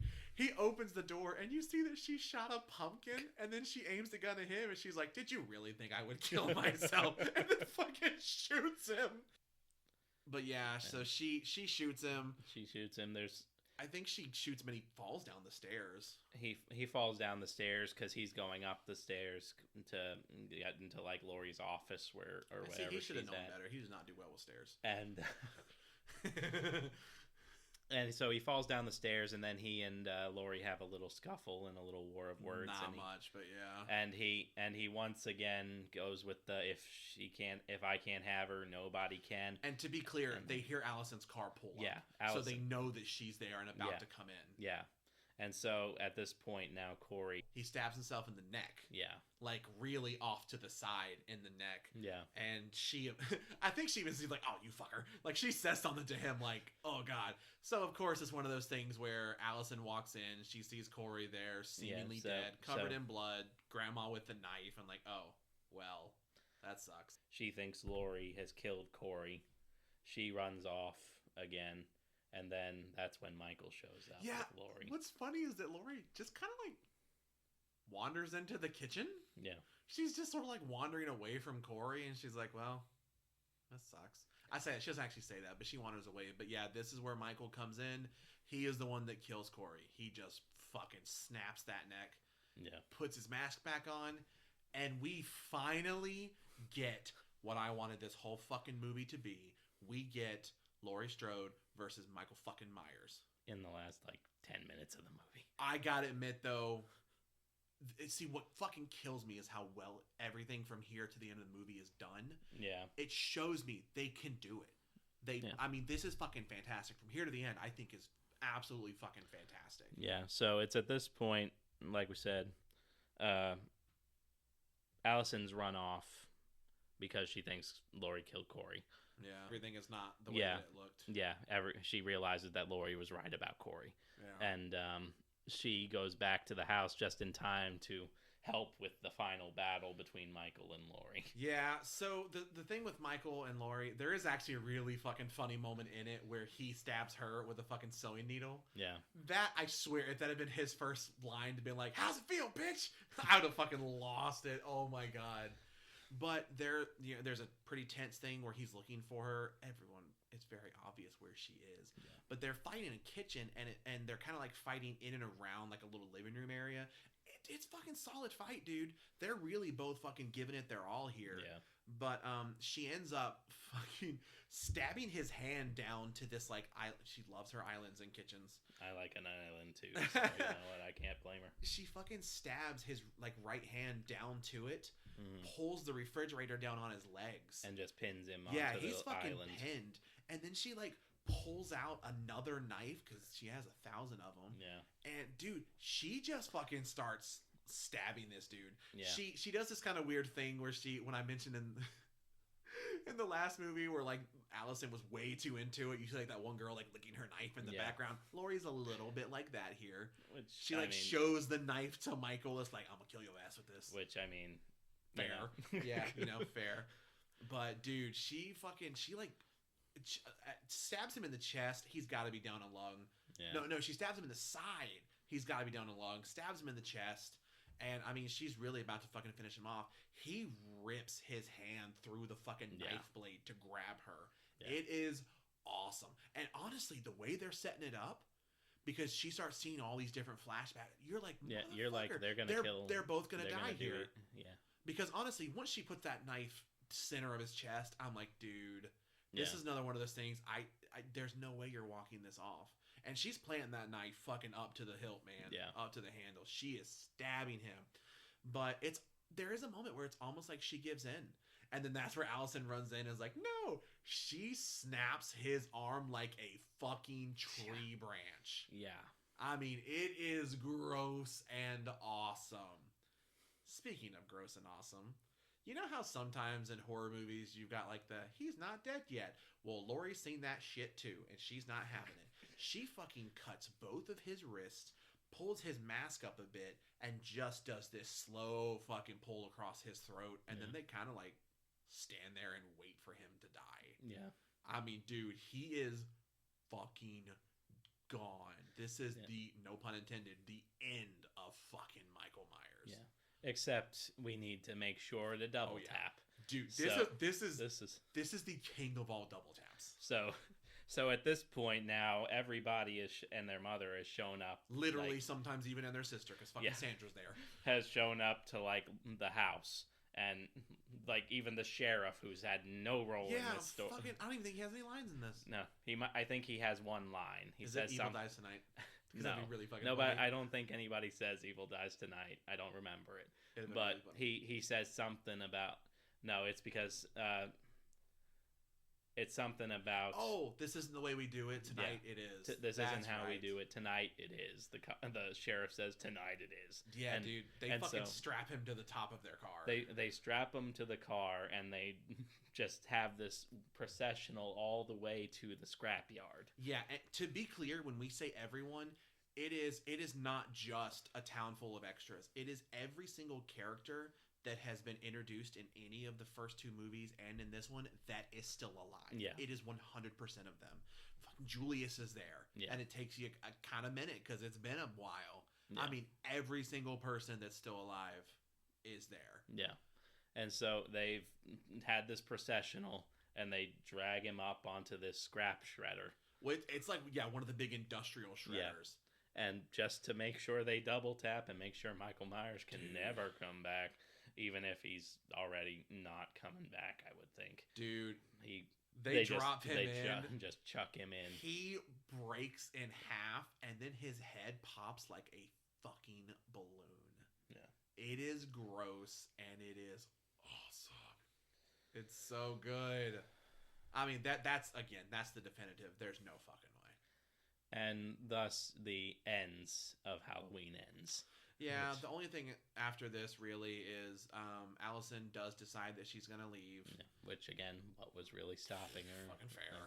And then Hawkins and Laurie have a really nice little moment where they talk about, I think, like Japanese cherry blossoms or something. They're going to take a trip to Japan to see the cherry blossoms. It's very sweet. And they're basically together. They're a couple now. Maybe. And it's like, and it's nice. It is. To be honest, I think that's about as happy of an ending as I could have hoped for her. It's nice to see Laurie just have peace. Yeah. At this point. So. Well, probably still got a lot of trauma. Well, naturally, but she's finished her book where she unloaded a lot of her trauma. So she does finish her memoir. And I really think, knowing beyond a shadow of a doubt, that Michael is done. I think that's really, I'm not gonna lie, if it were me, I'd have put Corey in there too. Fuck it, they locked eyes. You don't know, man. Maybe he's got the powers. I don't know. Yeah, but that's Halloween Ends, man. That's Halloween Ends. It, like I said earlier, there's not really like major through lines outside of like the characters in this. It's very disjointed as a trilogy, and I know a lot of people actually liked this sort of new direction that Ends took. Gotta give him credit for trying. Yeah, they tried something. I'll give them that. I respect going off the wall and trying something. I don't think it worked, but it worked for some people. Yeah. So there's that. Outside of just that in between, I don't think it was particularly well constructed as a film in terms of writing and through lines. And when I think of trilogies, I think that there should be like through lines through the whole thing. Think of the great trilogies out there, like the Lord of the Rings. Lord of the Rings, yeah. Lord of the Rings is the one I think of where technically you could sit down and watch it almost like as one movie. Yeah. That's really cool. And to be fair to that, there was an existing source material for it, so... It was also the same group, same crew, same actors, same director working on the movies at the same time. But still, it's apples and oranges in some respects, and then in some respects it is apples to apples. But I don't know what else is there really to say. Absolutely nothing. We said we weren't going to go point for point. Son of a bitch, if we didn't go. It's hard not to go point for point because we do love Halloween. We do love these movies. Obviously some of them more than others. Yeah. One of the reasons why we wanted to do this sort of as one episode instead of three individuals is, first off, I'm not going to lie, I didn't think we were going to go point for point. Depending on how long everything actually is, it might end up being 3 separate episodes. Oh my God, we talked so long. But, this, I feel like for us, this was really the start of us going to see horror movies together in theaters. And it was to a point that, like, we saw the first one, cool. By the time the second one came out, it wasn't even a question of if we're going to go see it. It was when. Yeah. We already knew where we were going. Yeah, we were really psyched to see where this story would go next. Yeah. Because it's just, horror has this hold over society in some ways. And film in general, society and film very much meld together in their time, and they're often therapeutic in some ways, or they're just nice escapism in other ways. So yeah, this was the start of us really making plans to go see. Like, we were really looking forward to Kills when it was coming out, and while we had our issues with Kills, we were still interested to see how the trilogy ended with Ends. Yeah. And like we said, there's good stuff, a lot of rough stuff in there too. Yeah.